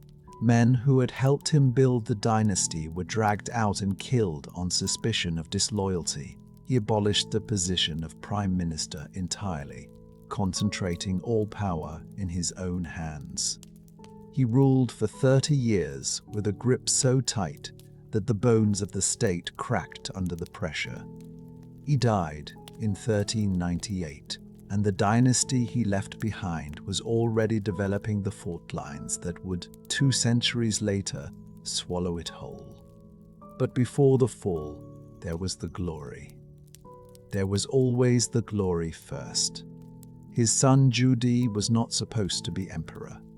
The throne passed to a grandson, the Jianwen emperor, but Judi, Prince of Yan, looked at his nephew on the throne and made a decision. He fought a 3-year civil war against his own family, won it, and seized power in 1402. He called himself the Yongle Emperor, the Emperor of Perpetual Happiness, and whatever crimes he committed to take the throne, what he built with it staggers the imagination. He moved the capital north to Beijing, and there, on a scale that defies easy comprehension, he began to build the Forbidden City. Over 100,000 skilled craftsmen, up to 1 million laborers. Construction ran from 1406 to 1420. 14 years of hammering and hauling and carving stone in the cold northern winters. The pillars of the most important halls were made from whole logs of precious wood, dragged from the jungles of southwestern China. The massive stone carvings were too heavy for carts, so workers dug wells along the road, poured water on the frozen ground in deep winter, and dragged the stones across the ice. The floors were paved with golden bricks. Each batch baked for months from clay in Suzhou, so dense and smooth they rang with a metallic sound when you struck them, a sound like a bell, like something sacred. When it was finished, it contained 9,000 rooms. 980 buildings arranged in precise geometric order, every angle and axis aligned to express one single idea. The emperor was not merely a ruler, he was the son of heaven, the living axis between the human world and the divine one. You walked through those gates, and the architecture itself told you that you were small, that he was not. It was not a palace. It was a cosmological argument made in stone and wood and gold, and yet the Yongle Emperor was not content to declare Chinese greatness inward. He wanted the world to know. He wanted tribute. He wanted the ocean itself to carry the message. So he turned to a man named Zheng He. Zheng He was a Muslim eunuch from Yunnan province. He had been captured as a boy, castrated, and brought into imperial service. He had risen through the court to become one of Yongle's most trusted commanders, and between 1405 and 1433, he led 7 voyages across the known world that remain, even now, almost impossible to fully picture. The fleet that left the harbor at Nanjing in 1405 did not look like any fleet the world had ever seen. Over 300 ships, the largest of them, the treasure ships, stretched 440 feet from bow to stern. 9 masts, built to carry not weapons but silk, porcelain, and the sheer overwhelming physical presence of Ming power. Columbus's Santa Maria, which would sail nearly a century later, was roughly 80 feet long. Zheng He's flagship was more than 5 times that length. 5 times. Stand at one end, and the other end disappears into the distance. The crew included doctors and pharmacologists, translators fluent in the languages of foreign courts, astrologers and geomancers who read the stars and the waves, ironsmiths and caulkers who could repair the ships at sea, signalmen who coordinated the fleet with bells, drums, banners, gongs, and lanterns at night. It was not just a fleet, it was a floating civilization. They sailed to Southeast Asia, to India, to Arabia, to the east coast of Africa. They brought giraffes back to China. They negotiated with kings and sultans. They displayed the wealth and reach of the Ming Empire to rulers who had never heard the name. The sailors from Fujian read the coming storms in the movements of marine creatures beneath the hull. They recognized approaching islands by the pattern of the waves. They navigated by stars at night, by the sun at day, by the compass in cloud. They knew the ocean the way a farmer knows his field. For 28 years, the greatest fleet in human history sailed out and came back, 7 times, and each time it returned, it carried the world's acknowledgement that China stood at the center of everything. Then Yongle died, and the world changed, not immediately, not loudly. But the Confucian scholar officials who had always viewed the voyages with suspicion began to move. The voyages were expensive. They served trade and display, not the classical virtues. They empowered eunuchs like Zheng He at the expense of the proper bureaucratic order. After the seventh voyage ended in 1433, and after Zheng He himself died at sea during that final journey, the decision came down from the court: no more. The shipyard records were burned. The logs of the voyages, the charts, the accumulated navigational knowledge of 30 years at sea, gone. The construction of ocean-going vessels was outlawed. Anyone who attempted to build a ship with more than 2 masts faced punishment. China's face, which had been turned toward the open ocean, turned away. Deliberately, consciously, with the specific intent of making the outward world unreachable. Think about what that means. The largest naval power in human history chose, in a single generation, to forget that it had ever been one. The reasons were not simple. They never are. The scholar class genuinely believed that inward cultivation was superior to outward expansion. The treasury was strained. The northern frontier with the Mongols demanded military resources. The ocean, in the Confucian worldview, was a place of disorder and danger, not of virtue. And so the ships rotted in the harbors. The charts turned to ash. The sailors grew old and told stories that no one recorded, and the dynasty lived on. For another 2 centuries it lived on, building the final version of the Great Wall, producing silk and porcelain that the world still craved, feeding a population that grew and grew. But something had been lost. A door had been closed from the inside, and in the long twilight that followed, the institutional rot that Zhu Yunzhang had planted with his purges began to flower. The eunuch factions that Confucian officials had feared expanded their grip on the palace bureaucracy.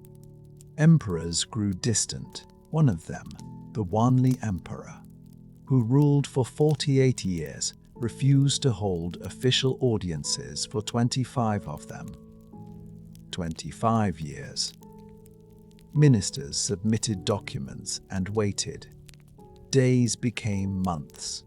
Months became years. The machinery of government ground on without the man at its center, because by then the man at the center had become almost ceremonial. The dynasty ran on momentum, on habit, on the weight of 2 centuries of accumulated structure.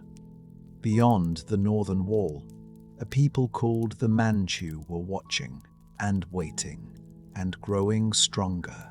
In 1644, a rebel army led by Li Zicheng captured Beijing. The dynasty did not end in battle against a foreign enemy. It ended in internal collapse, the final fruit of 2 centuries of slow institutional strangulation. The Chongzhen Emperor, the last of the Ming, walked through the forbidden city in the grey light of an April morning. The city was falling.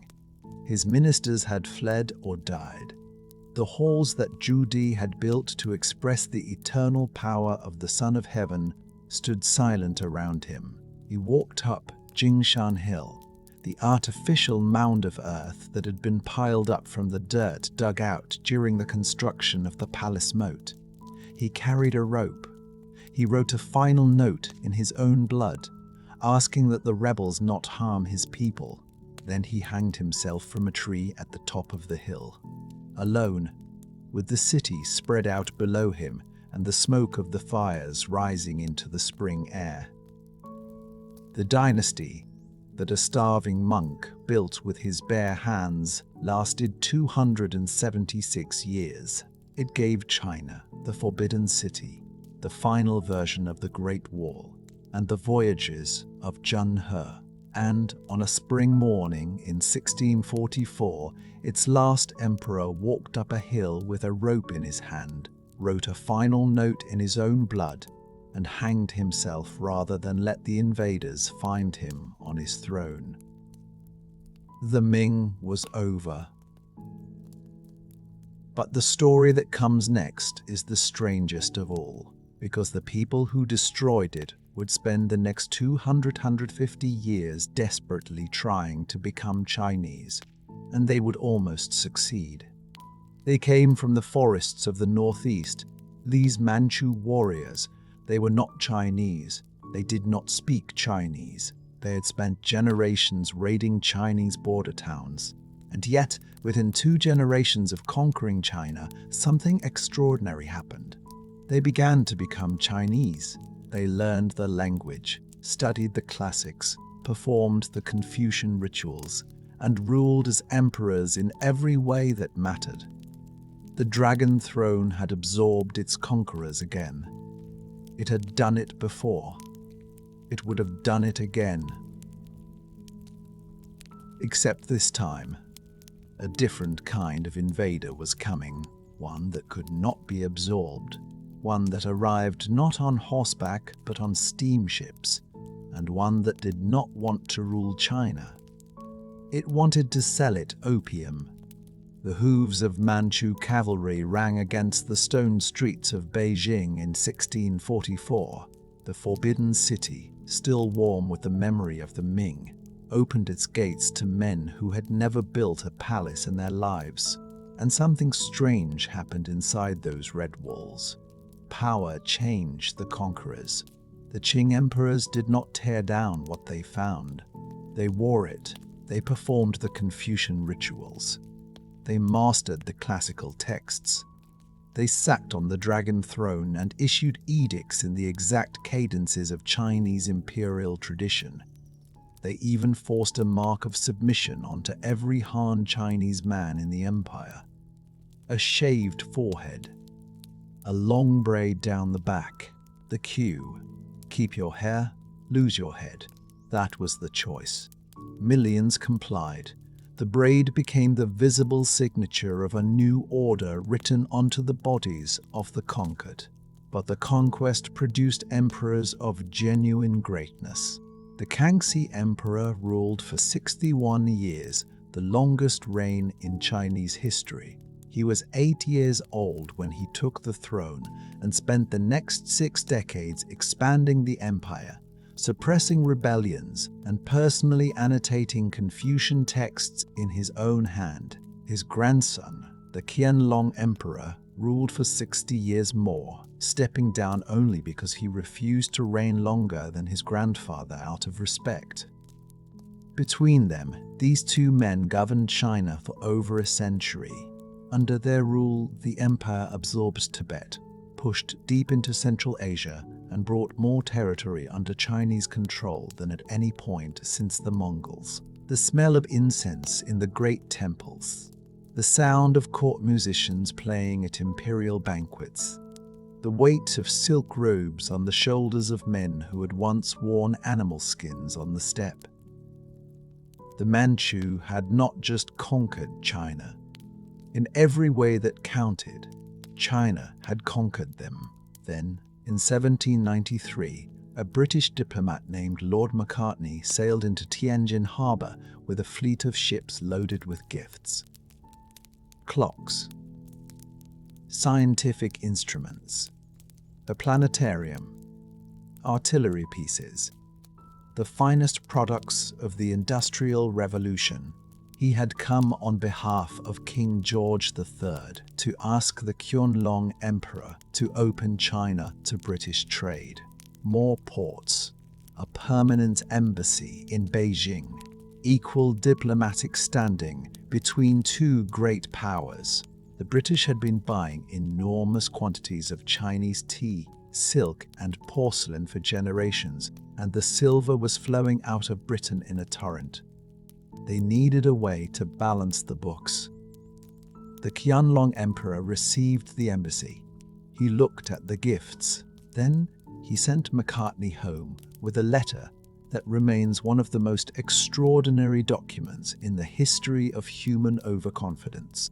"We possess all things," the emperor wrote. "I set no value on objects strange or ingenious, and have no use for your country's manufactures." He was 82 years old, the ruler of the most populous empire on earth, and he meant every word. From where he sat on the dragon throne, the world made complete sense. China was the center, everyone else orbited it. The idea that these pale men from a distant island had anything to offer was simply not worth serious consideration. Macartney folded the letter into his coat, walked back to his ships, and sailed away.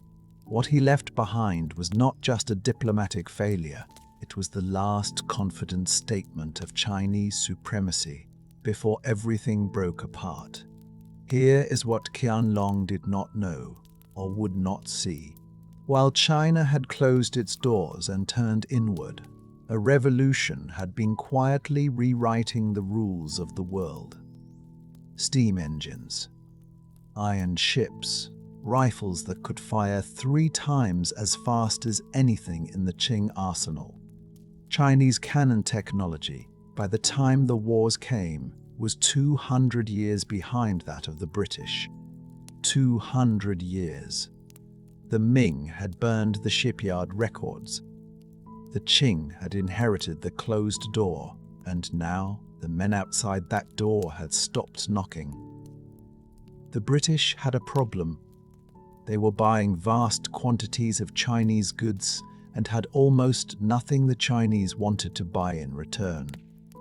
Silver was draining out of the British economy like blood from a wound, and somewhere in the counting houses of the East India Company, someone arrived at a solution so cynical, it still has the power to shock. India grew opium. China had millions of potential customers. The math was simple. The morality was not. From Bengal, the East India Company managed hundreds of thousands of poppy plantations. The raw gum was lanced from individual pods, dried into cakes, coated, packaged, and auctioned in Calcutta. Private merchants bought it there and sailed to the Chinese coast, where fast-moving boats run by Chinese dealers took the cargo inland. By 1838, the British were selling roughly 1,400 long tons of opium into China every year. 40,000 chests. The smell of the drug hung over the Pearl River Delta like a permanent fog. In the cities, men lay on their sides in the lamplight, pipes in hand, eyes fixed on nothing. What had begun as a luxury of the wealthy filtered down through every layer of society. Scholars, soldiers, government officials, the garrison troops whose job it was to defend the southern coast. Addicted. All of them. The silver reversed direction.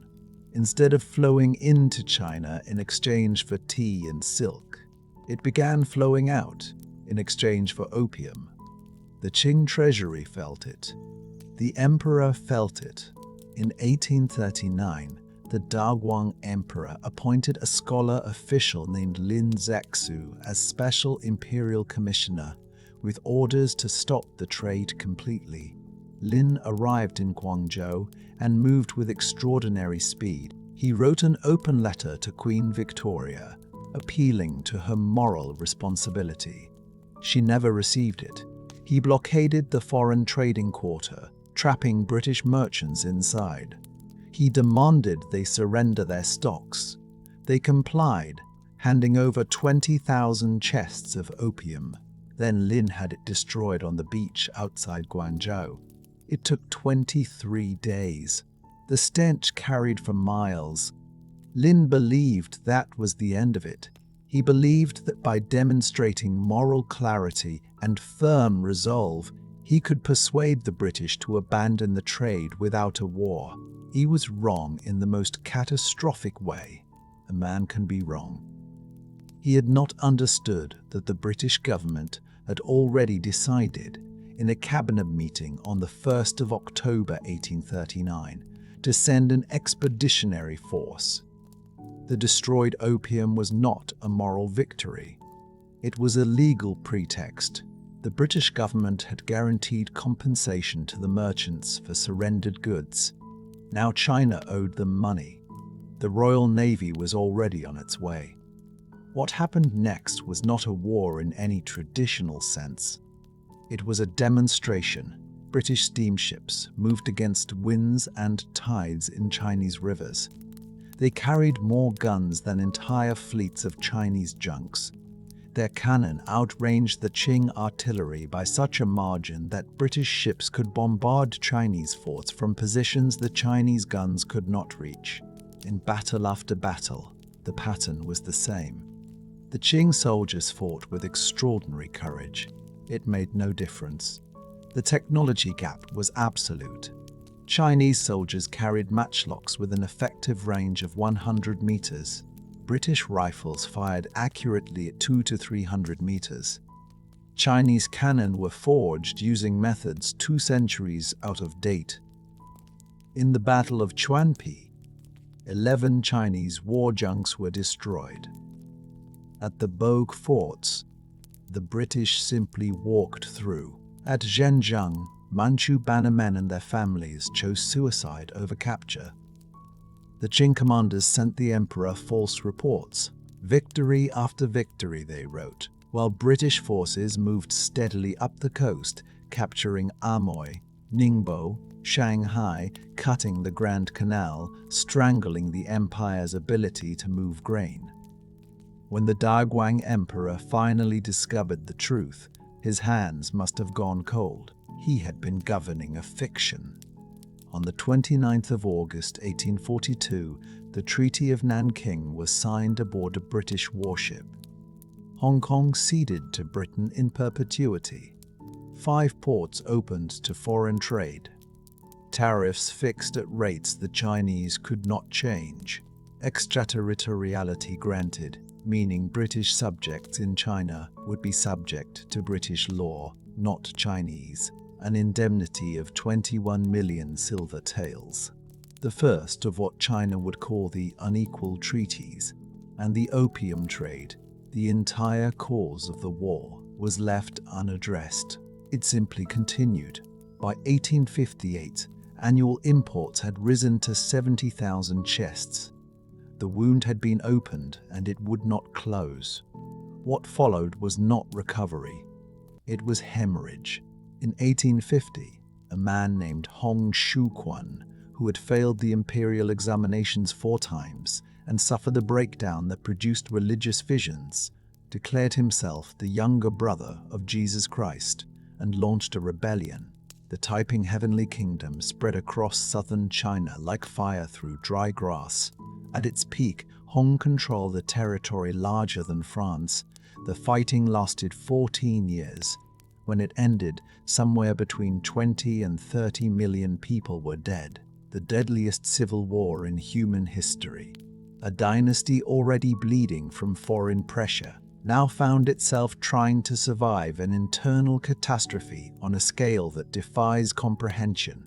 30 million people, cities reduced to rubble, farmland abandoned for a generation. The Qing survived. But the dynasty that survived was not the same dynasty. It was a hollowed thing, kept upright by momentum and fear. The Western powers who had broken China open now helped prop it up.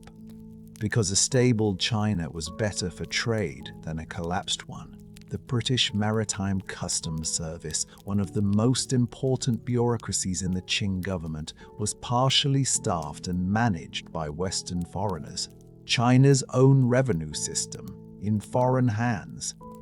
Then came the Boxer Rebellion. In 1900, a movement of peasants and martial arts practitioners, who called themselves the Righteous and Harmonious Fists, rose up against the foreign presence in China.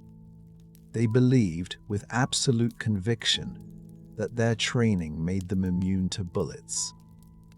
They were wrong, but their rage was real. Decades of humiliation had built to this. Foreign concessions carved out of Chinese cities, foreign missionaries operating under the protection of foreign guns, the visible, daily evidence that the civilization that had once seen itself as the center of all things had become a territory to be managed by outsiders. The Boxers laid siege to the foreign legations in Beijing. The Empress Dowager Cixi, a woman who had controlled the Qing government from behind a silk screen for 4 decades, made the decision to support them. 8 nations responded. British, French, German, Russian, American, Japanese, Italian, and Austro-Hungarian troops marched on Beijing. They captured the capital in August of 1900.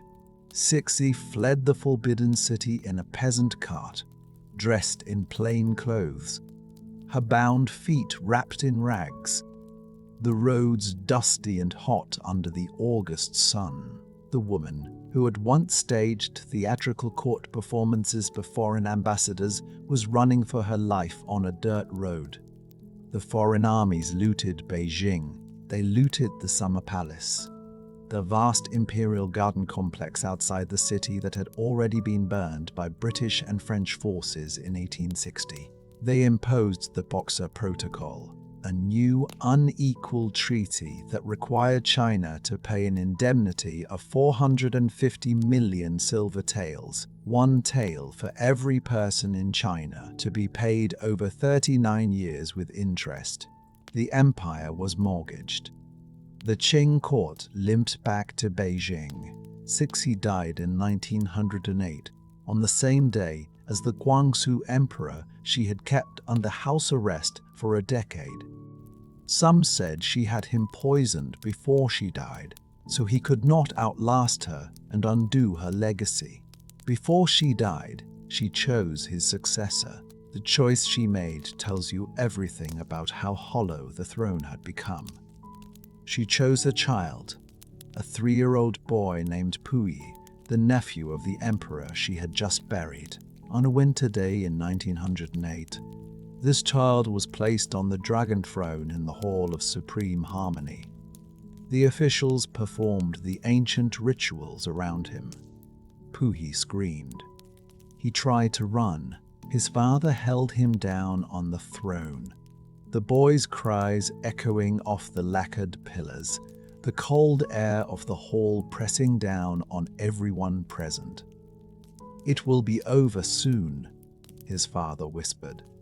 Puyi later said, "Those were the truest words anyone ever spoke to him." 3 years later, in 1911, military units in Wuhan mutinied.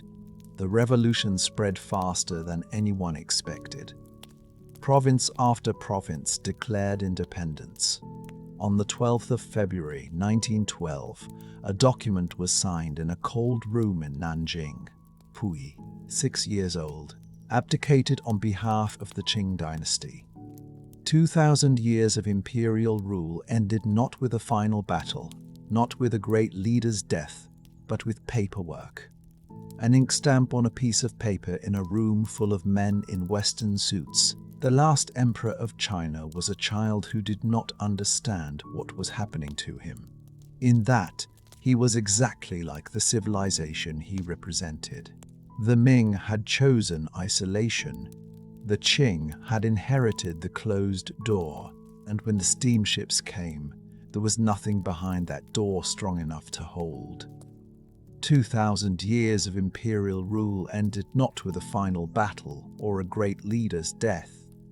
It ended with paperwork signed in a cold room in Nanjing in 1912. But what came next was not peace.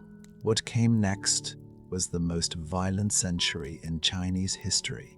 And somewhere in that violence, a librarian's assistant from Hunan province was reading Karl Marx and making plans that would change the world. The empire was dead. The question now was, what would replace it? And the answer, for the next 4 decades, was chaos. Beautiful, terrible, world-changing chaos. China in the first half of the 20th century was not one country. It was a laboratory where every competing ideology of the modern world, democracy, fascism, communism, nationalism, traditionalism, was tested simultaneously at enormous human cost. And somewhere in that chaos, the future was being decided. Walk the streets of Shanghai in 1913, and you feel it immediately. The air smells of coal smoke and frying oil and something electric, something new. Automobiles push past rickshaws. Men in Western suits argue outside buildings that still have incense burning at the door. Movie theaters sit next door to opium dens. Modern banks cast shadows over ancient temples. It is a city, a country, a civilization trying on every possible version of itself at once. Nobody knows which version will survive. The answer, for the first 15 years, is none of them. What fills the vacuum after the Qing is not a republic. Not really. Sun Yat-sen, the man who dreamed the revolution, holds power for a matter of weeks before a general named Yuan Shikai takes it from him. Yuan dies in 1916, and after that, the center simply stops holding. Military strongmen carve China into fiefdoms. Warlords, dozens of them, each controlling a province or a city or a railroad line, each taxing the peasants beneath them into starvation. From 1916 to 1927, the warlord era grinds ordinary Chinese people into the dirt. Farmers who had already been struggling under the Qing now face armies marching through their fields, eating their grain, conscripting their sons. The economic collapse that had been building for decades accelerates. There is no government to appeal to. There is no center. There is only the local strongman with the guns. And then, in 1919, something shifts. The First World War has just ended. China sent laborers to support the Allied efforts. China expected, in return, that the foreign powers would give back the territories Germany had seized. Instead, at the Paris Peace Conference, those territories are handed to Japan. The news reaches Beijing on May 4th. Within hours, students pour into the streets. 3,000 of them march on Tiananmen Square. They are furious, not just at the foreign powers, at themselves, at the old China. A generation of young intellectuals looks at what their civilization has produced and decides that tradition itself is the enemy.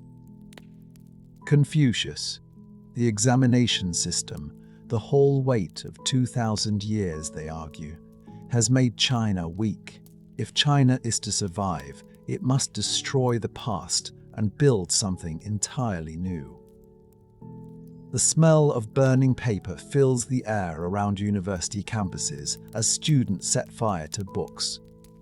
The sound you hear is young people arguing through the night. Voices roar about what China must become. This is the May 4th movement. It does not solve anything immediately, but it plants a seed. 2 seeds, actually. One grows into the Nationalist Party under Chiang Kai-shek. The other grows into the Chinese Communist Party. Founded in Shanghai in 1921, among its founding members, a young man from Hunan province named Mao Zedong, who had once worked as a library assistant in Beijing, reading everything he could find about Karl Marx. For a few years, the two parties cooperate. The First United Front, they call it. Together, they launched the Northern Expedition in 1926, driving north through warlord territory, reunifying China under nationalist control. By 1927, Chiang Kai-shek controls Shanghai. He has just won the most significant military campaign China has seen in decades. He is at the peak of his power. And then, on April 12, 1927, he uses that power to commit a massacre.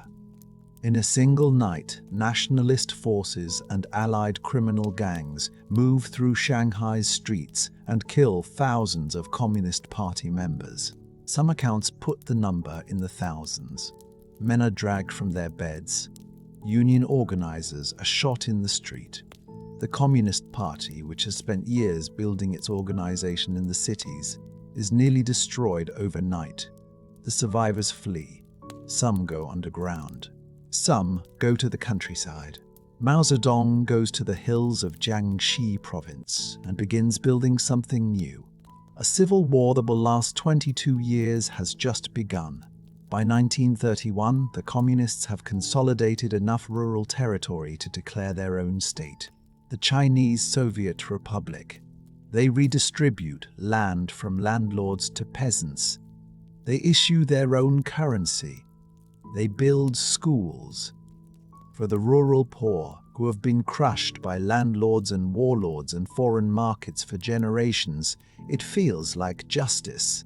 Agricultural prices in China have collapsed to 41% of 1921 levels by 1932. Peasant incomes in some areas have fallen to 57% of what they were just 3 years earlier. When the communists arrive and hand a farmer his landlord's land, that farmer does not need to be convinced of anything. He already knows which side he is on. Chiang Kai-shek launches 5 successive military campaigns to destroy the communist base areas. The 5th, in 1934, works. Nationalist forces surround 90,000 communist soldiers. There is no way out. No relief coming. The walls are closing in. What happens next becomes the founding myth of modern China. The Long March. 90,000 soldiers break out of the encirclement and begin moving west, then north, through some of the most brutal terrain on the planet. Snow-covered mountains, swamps that swallow men whole, passes so high the air barely sustains life. Nationalist forces pursue them constantly. Bombing runs shake the cold mountain air. Men die of exhaustion, of cold, of wounds that cannot be treated. Of the 90,000 who begin the march, roughly 8,000 reach Yan'an in the north. 80% are gone. The men who arrive are hollow-eyed, their legs barely working, their hands shaking from months of hunger and cold. But they arrive. That is the point. They survive. And in surviving, they transform. The Long March strips away everything except the people who refuse to stop. Mao Zedong, who had been one voice among many in the communist leadership, emerges from those 6,000 miles as the unquestioned leader. The survivors of the march carry something with them that cannot be manufactured. They have been tested beyond the limits of what human beings are supposed to endure. They have held. Nobody who has not made that march can tell them anything about sacrifice, about commitment, about what the revolution costs. They have paid it in full. But before the civil war can resume, Japan intervenes. Japan has been expanding into China since 1931, when it seized Manchuria and turned it into a puppet state. By 1937, the pressure becomes full invasion. Japanese forces pour into China. The prosperous East Coast, the industrial centers, the great cities fall one by one. The nationalist government loses its economic base almost immediately. Tax revenues collapse. Military expenses remain enormous. Chiang's government begins printing money to pay its bills. 1 trillion Chinese yuan issued by the end of the war, against 1.4 billion in 1936. The currency becomes worth less with each passing month. And then comes Nanjing. In December 1937, Japanese forces enter the nationalist capital. What follows over the next 6 weeks is a crime so large and so documented that it still sits at the center of Chinese national memory, like a wound that will not close. Japanese soldiers kill between 80,000 and 300,000 Chinese civilians. The numbers are disputed. The reality is not. Families are shot in their courtyards. The Yangtze River runs a color that has no name. The smell of the city in those weeks is one that the survivors carry with them for the rest of their lives and cannot describe to anyone who was not there. The nationalist government, now based in the interior city of Chongqing, faces a war it cannot win conventionally. The Japanese Air Force bombs Chinese cities systematically. Japanese forces, during one anti-guerrilla sweep in 1942, kill up to 200,000 civilians in a single month. A famine in Henan province in 1942 and 1943 kills 2 to 3 million more. The war, by its end, claims between 20 and 25 million Chinese lives. The development of the preceding decade, the roads, the factories, the fragile modern economy that had been growing, is methodically destroyed. Meanwhile, the communists and the nationalists form an uneasy alliance to fight Japan together. It holds. Barely. Both sides spend as much energy watching each other as they spend fighting the Japanese. When Japan surrenders in August 1945, the alliance dissolves almost immediately. The civil war resumes. The nationalists hold most of the cities. They control the coastline. They have American support. On paper, they should win. But the currency that Chiang's government has been printing to fund the war has destroyed the economy. By 1947, 33.2 trillion yuan are in circulation. By 1949, the total currency in circulation is 120 billion times what it was in 1936. Prices change by the hour. People stop using money entirely and return to barter. A soldier's salary is worthless before he can spend it. A factory worker's wages buy nothing by evening. The nationalist government tries issuing a new currency, the gold yuan, in 1948. It is not backed by gold. It collapses faster than the currency it replaced. Citizens who obeyed the law and surrendered their gold and silver savings in exchange for gold yuan lose everything. Those who broke the law and hoarded their gold survive. The message this sends about the nationalist government is a message that does not require translation. Corruption hollows out everything the nationalist government touches. Officials seize Japanese-held businesses after the surrender and pocket the assets. Warehouses are looted by the people who are supposed to administer them. Customs officials, their salaries eaten alive by inflation, turn to taking bribes. The American dollar bond scandal of 1942, in which nationalist insiders used 200 million American dollars, meant to stabilize the currency to enrich themselves instead, has already shattered what faith remained. Even Chiang loses confidence in his own finance minister over it. The Communist Party, by contrast, defeats hyperinflation in the areas it controls by building state trading agencies that stabilize prices to a population that has watched their savings evaporate. This is not just competent governance. It feels like a miracle. Add to this the promise of land redistribution, the memory of the Long March, the discipline of soldiers who pay for what they take from villages rather than simply taking it, and the outcome of the Civil War begins to feel less like a military contest and more like a verdict. In 1949, communist forces sweep south. Beijing falls. Then Nanjing. Chiang Kai-shek orders what remains of the nationalist government, its gold reserves, its dollar holdings, its art treasures, stripped from the mainland and shipped to Taiwan.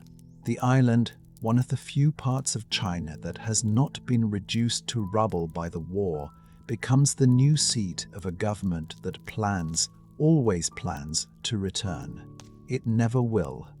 On October 1st, 1949, Mao Zedong stands at the gate of heavenly peace in Beijing. The square below him is filled with a crowd so large it seems to breathe as one organism. Mao leans toward the microphone. His voice is slightly reedy. His Hunan accent colors every syllable. He declares the founding of the People's Republic of China. He was the son of a peasant farmer. He had failed his military entrance exams, worked as a library assistant, and once herded his family's ducks for a living. Now he stood where emperors had stood for 500 years and declared that China had risen from its knees. He was right, but the path he would take China on next, in the name of strength, in the name of justice, in the name of history, would kill more Chinese people than the Mongols, the Japanese, and the Opium Wars combined. The revolution was over. The catastrophe was just beginning. He had promised them dignity. After a century of humiliation, the opium, the unequal treaties, the Japanese occupation, the Civil War, Mao Zedong had promised the Chinese people that they would never kneel again. He kept that promise.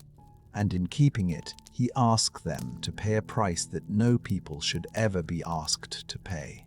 What happened in China between 1949 and 1976 is not a story that is easy to tell. It is a story of genuine idealism and genuine horror occupying the same body at the same time. It is a story that China is still, in many ways, forbidden to tell about itself. The first years were not horror. They were something close to a miracle. The economy that Mao inherited in 1949 was a ruin. Factories stripped bare by Soviet engineers, their machinery shipped east to Russia, agriculture running 30% below its pre-war peak, the national currency so worthless that people had stopped using it and gone back to barter. Inflation so violent it was one of the worst the modern world had ever seen. Into this wreckage, the new government moved with speed and discipline. By 1951, inflation was broken. Prices stabilized. Commerce breathed again. By 1953, China had recovered its economy. For a population that had lived through decades of war and chaos, this felt like proof. Proof that the party had been right. Proof that the revolution had been worth it. And then Mao looked at what he had built and decided it was not enough. Not fast enough. Not bold enough. Not revolutionary enough. In 1958, he launched the Great Leap Forward. The idea was breathtaking in its ambition. China would industrialize overnight. Peasants would smelt steel in backyard furnaces. Agricultural collectives would be merged into vast communes. The sheer force of human will, organized and directed by the party, would compress decades of industrial development into a handful of years. Mao had watched the Soviet model and found it too slow, too cautious, too reliant on foreign expertise. China would do it faster. China would do it alone. The smell of burning metal hung over 10,000 villages. Farmers melted their plows. They melted their plows. They melted their cooking pots. They melted door hinges and window frames and tools their families had owned for generations. The steel they produced in those crude backyard furnaces was almost entirely useless, too brittle and impure for any industrial purpose.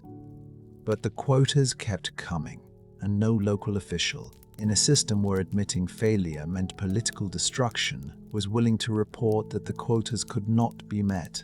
So they reported success, and the reports traveled up the chain, and Mao read the numbers and ordered the targets raised. Meanwhile, the fields went unharvested. The farmers who should have been gathering grain were smelting iron. The grain that was harvested was reported at fantastical quantities, numbers so inflated by terrified officials that the state collected enormous quantities of food from villages that had barely produced enough to survive. The grain was shipped to the cities. The grain was exported abroad to demonstrate Chinese strength. And in the countryside, people began to die. What followed was the largest man-made famine in human history. The numbers are almost impossible to hold in your mind. Between 15 and 55 million people dead. Not from drought, not from flood, not from any failure of the earth. Dead because a political system had made it impossible to tell the truth. Dead because the ideology of the Great Leap Forward could not coexist with the admission that it had failed. The peasants, the very people the revolution had claimed to liberate, the people whose suffering had justified every sacrifice of the long march, starved in the name of their own liberation. By the early 1960s, even within the party, the scale of the catastrophe could no longer be ignored. A group led by Liu Shaoqi worked quietly to revive the economy. They restored market incentives. They gave farmers more autonomy. They reduced the pace of collectivization. The economy began to recover. People began to eat again. Mao watched this from the edges of power, and he saw in the recovery not a correction but a betrayal. The pragmatists who had pulled China back from the brink were, in his reading, capitalist roaders, enemies wearing the faces of comrades. And so, in 1966, he struck. The Cultural Revolution began with teenagers. Mao called them the Red Guards, and he pointed them at everything that had come before. The four olds, he named them: old customs, old culture, old habits, old ideas. Destroy them. The teenagers heard this and understood it as permission. They poured into the streets with armbands and little red books, and a ferocity that only the very young, convinced of absolute righteousness, can sustain. Teachers were dragged from classrooms and beaten in the streets. Professors were forced to kneel in public and confess to crimes they had not committed. The Confucian temples that had survived the Mongols and the Mancus were smashed. Ancient artifacts, objects that had outlasted every dynasty, every invasion, every catastrophe China had ever faced, were pulled from shelves and broken in the name of the future. A civilization was being asked to destroy its own memory. The silence in those university courtyards, swept clean of books and teachers and learning, was a particular kind of silence. The silence of erasure. The silence of a society that had stopped being able to think out loud. Mao's last years were a slow unraveling. Strikes spread through factories. Workers showed up late or not at all. Crime increased. By the time he died in 1976, The rationing system covered more than 80% of staple goods. The economy had not collapsed, but it had hardened into something airless and exhausted. Despite the chaos, despite everything, China's economy had grown an average of 6.2% annually across the entire Mao era. The infrastructure was there. The industrial base existed. The human capital, the engineers, the workers, the technical knowledge built through the Soviet-assisted 5-year plans had survived. It was a foundation buried under rubble. But it was still a foundation. Then came Deng. Deng Xiaoping was a small man. He had been purged twice during the Cultural Revolution, forced to work in a factory, watched his son thrown from a window by Red Guards and left permanently disabled. He had reason to be bitter. He had reason to be cautious. Instead, he looked at what China had become and made a decision so clean and so radical that it changed the trajectory of human history. In December 1978, at the third plenary session of the 11th Central Committee, the party made it official. China would reform. China would open, not abandon communism, not embrace Western liberalism, something more specific and more pragmatic than either. Deng described it once using the image of a bird in a cage. The bird needed room to fly, but without the cage, it would simply vanish. The cage could be made larger. It could be reshaped. But there had to be a cage. It was not a romantic vision. It was not an ideological vision.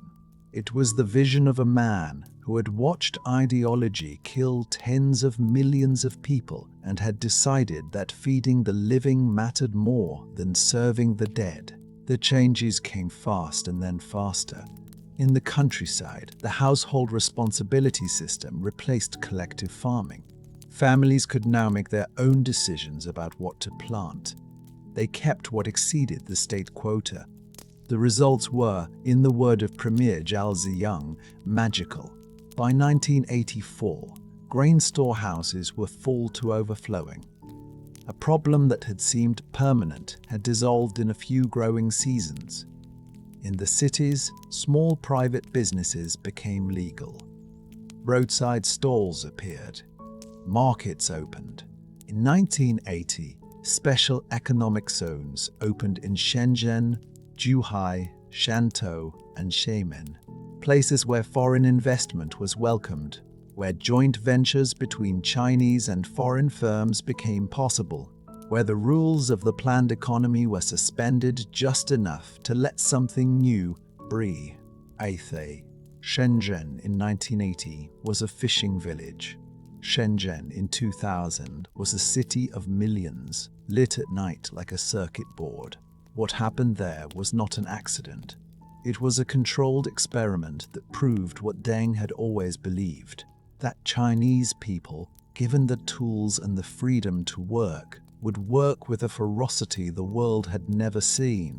Between 1978 and 2005, China's economy grew at an average of 10% a year. Per capita income increased tenfold. A country where people had starved in the fields in the 1960s became, by 1999, the second largest economy in the world measured by purchasing power. The speed of this transformation has no parallel in the history of human civilization. None. But transformation is never free. And in 1989, the bill arrived. The students who gathered in Tiananmen Square in the spring of that year were not enemies of China. They were its children. Many were the sons and daughters of party members. They had grown up in the reform era, had benefited from it, had been educated by it, and they had watched the reforms create something the party had not planned for: inflation, corruption, a widening gap between those who were getting rich and those who were not. They carried banners, they held hunger strikes, They built a foam and papier-mâché statue they called the Goddess of Democracy and positioned her so she faced the portrait of Mao above the gate of heavenly peace. For weeks, the party debated. The air in Beijing in those May days smelled of dust and loudspeakers, of a city holding its breath. There were voices inside the leadership who wanted to negotiate. There were voices who wanted to wait. And there were voices who saw in the square not a conversation, but a threat. On the night of June 3rd, those voices won. The tanks moved before dawn. By morning, the square was empty and the streets around it were not. The exact number of dead is not known. The Chinese government has never released it. What is known is the image that traveled around the world. A single man, a white shirt, a shopping bag in each hand, standing in the road in front of a column of tanks. Not attacking, not shouting, simply standing, refusing to move. The lead tank tries to go around him. He steps in front of it again. The tank stops. Nobody knows who he was. Nobody knows what happened to him after the footage ended. The party's answer to Tiananmen was not repression alone. It was a bargain. The bargain went something like this. We will make you prosperous. We will make China powerful. We will restore the dignity that was stolen in the century of humiliation. In exchange, you will not ask certain questions. You will not organize. You will not remember June 4th in public. The party had looked at the Soviet Union, which had allowed political liberalization and had dissolved within 2 years, and drawn a conclusion that it has never abandoned. Economic development and political control were not in tension. They were partners. They were, in the party's view, the same project. And for a generation, the bargain held. Through the 1990s, through the 2000s, through the 2010s, China grew and grew and grew. It joined the World Trade Organization in 2001. It hosted the Olympics in 2008. It became the world's largest exporter, a status it has held continuously since 2010. It became the world's largest shipbuilder, the largest trading partner of more than 120 countries. The speed of urbanization, of infrastructure construction, of poverty reduction has no historical equivalent. In 2020, China eliminated absolute poverty according to World Bank criteria. Hundreds of millions of people lifted from destitution in a single lifetime.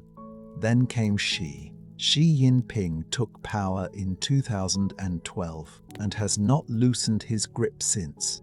He has set the economy on a course toward what he calls common prosperity, reducing the extreme wealth gaps that 3 decades of growth had created. He has pushed a strategy of dual circulation, relying more on Chinese domestic consumers, developing Chinese technology to reduce dependence on Western systems. The Belt and Road Initiative has extended Chinese investment across Asia, Africa, and Europe, building ports and railways and power stations in dozens of countries, writing China's influence into the physical landscape of the world. In 2020, China was the only major economy to grow during the global pandemic. Its trade surplus that year reached record levels, and simultaneously, the space for political dissent has narrowed to almost nothing. In Hong Kong, the autonomy promised under the one country, two systems framework has been compressed into a shape that its architects would not recognize. In Xinjiang, policies that the Chinese government describes as counter-terrorism and the rest of the world, largely describes as something far darker, have drawn international condemnation that Beijing has absorbed without visible discomfort. Taiwan remains the unresolved question that both sides circle without resolution. The island that Chiang Kai-shek's government fled to in 1949, still separate, still claimed, still a potential flashpoint between the world's two largest economies. Xi has removed the term limits that would have required him to step down. The man who will decide China's future in the coming decades will be the same man who has already reshaped its present. And here is where 5,000 years of history deposits us. Not at a conclusion, at a question. In 1644, the last Ming emperor hanged himself on this hill because his world was ending. He was right. His world was ending. But not China. Never China. The Shang kings burned bones and read the cracks. The first emperor built a wall and an army of stone. A Tang poet wrote about moonlight on his bed and thought of home. A song inventor mixed sulfur and charcoal and changed the nature of war forever. A eunuch admiral sailed to Africa in a ship the size of a city block. A peasant monk overthrew an empire. A librarian's assistant read Marx in a language those philosophers never imagined and planted a red flag in the center of the world's oldest civilization. 5,000 years, dynasty after dynasty, crisis after crisis, invasion, famine, revolution, miracle. China has been broken and rebuilt more times than any civilization in human history. And the question it is answering right now, in the 21st century, the same question it has always been answering, is whether the strength that comes from unity is worth the price that unity demands. That question has no easy answer. It never has.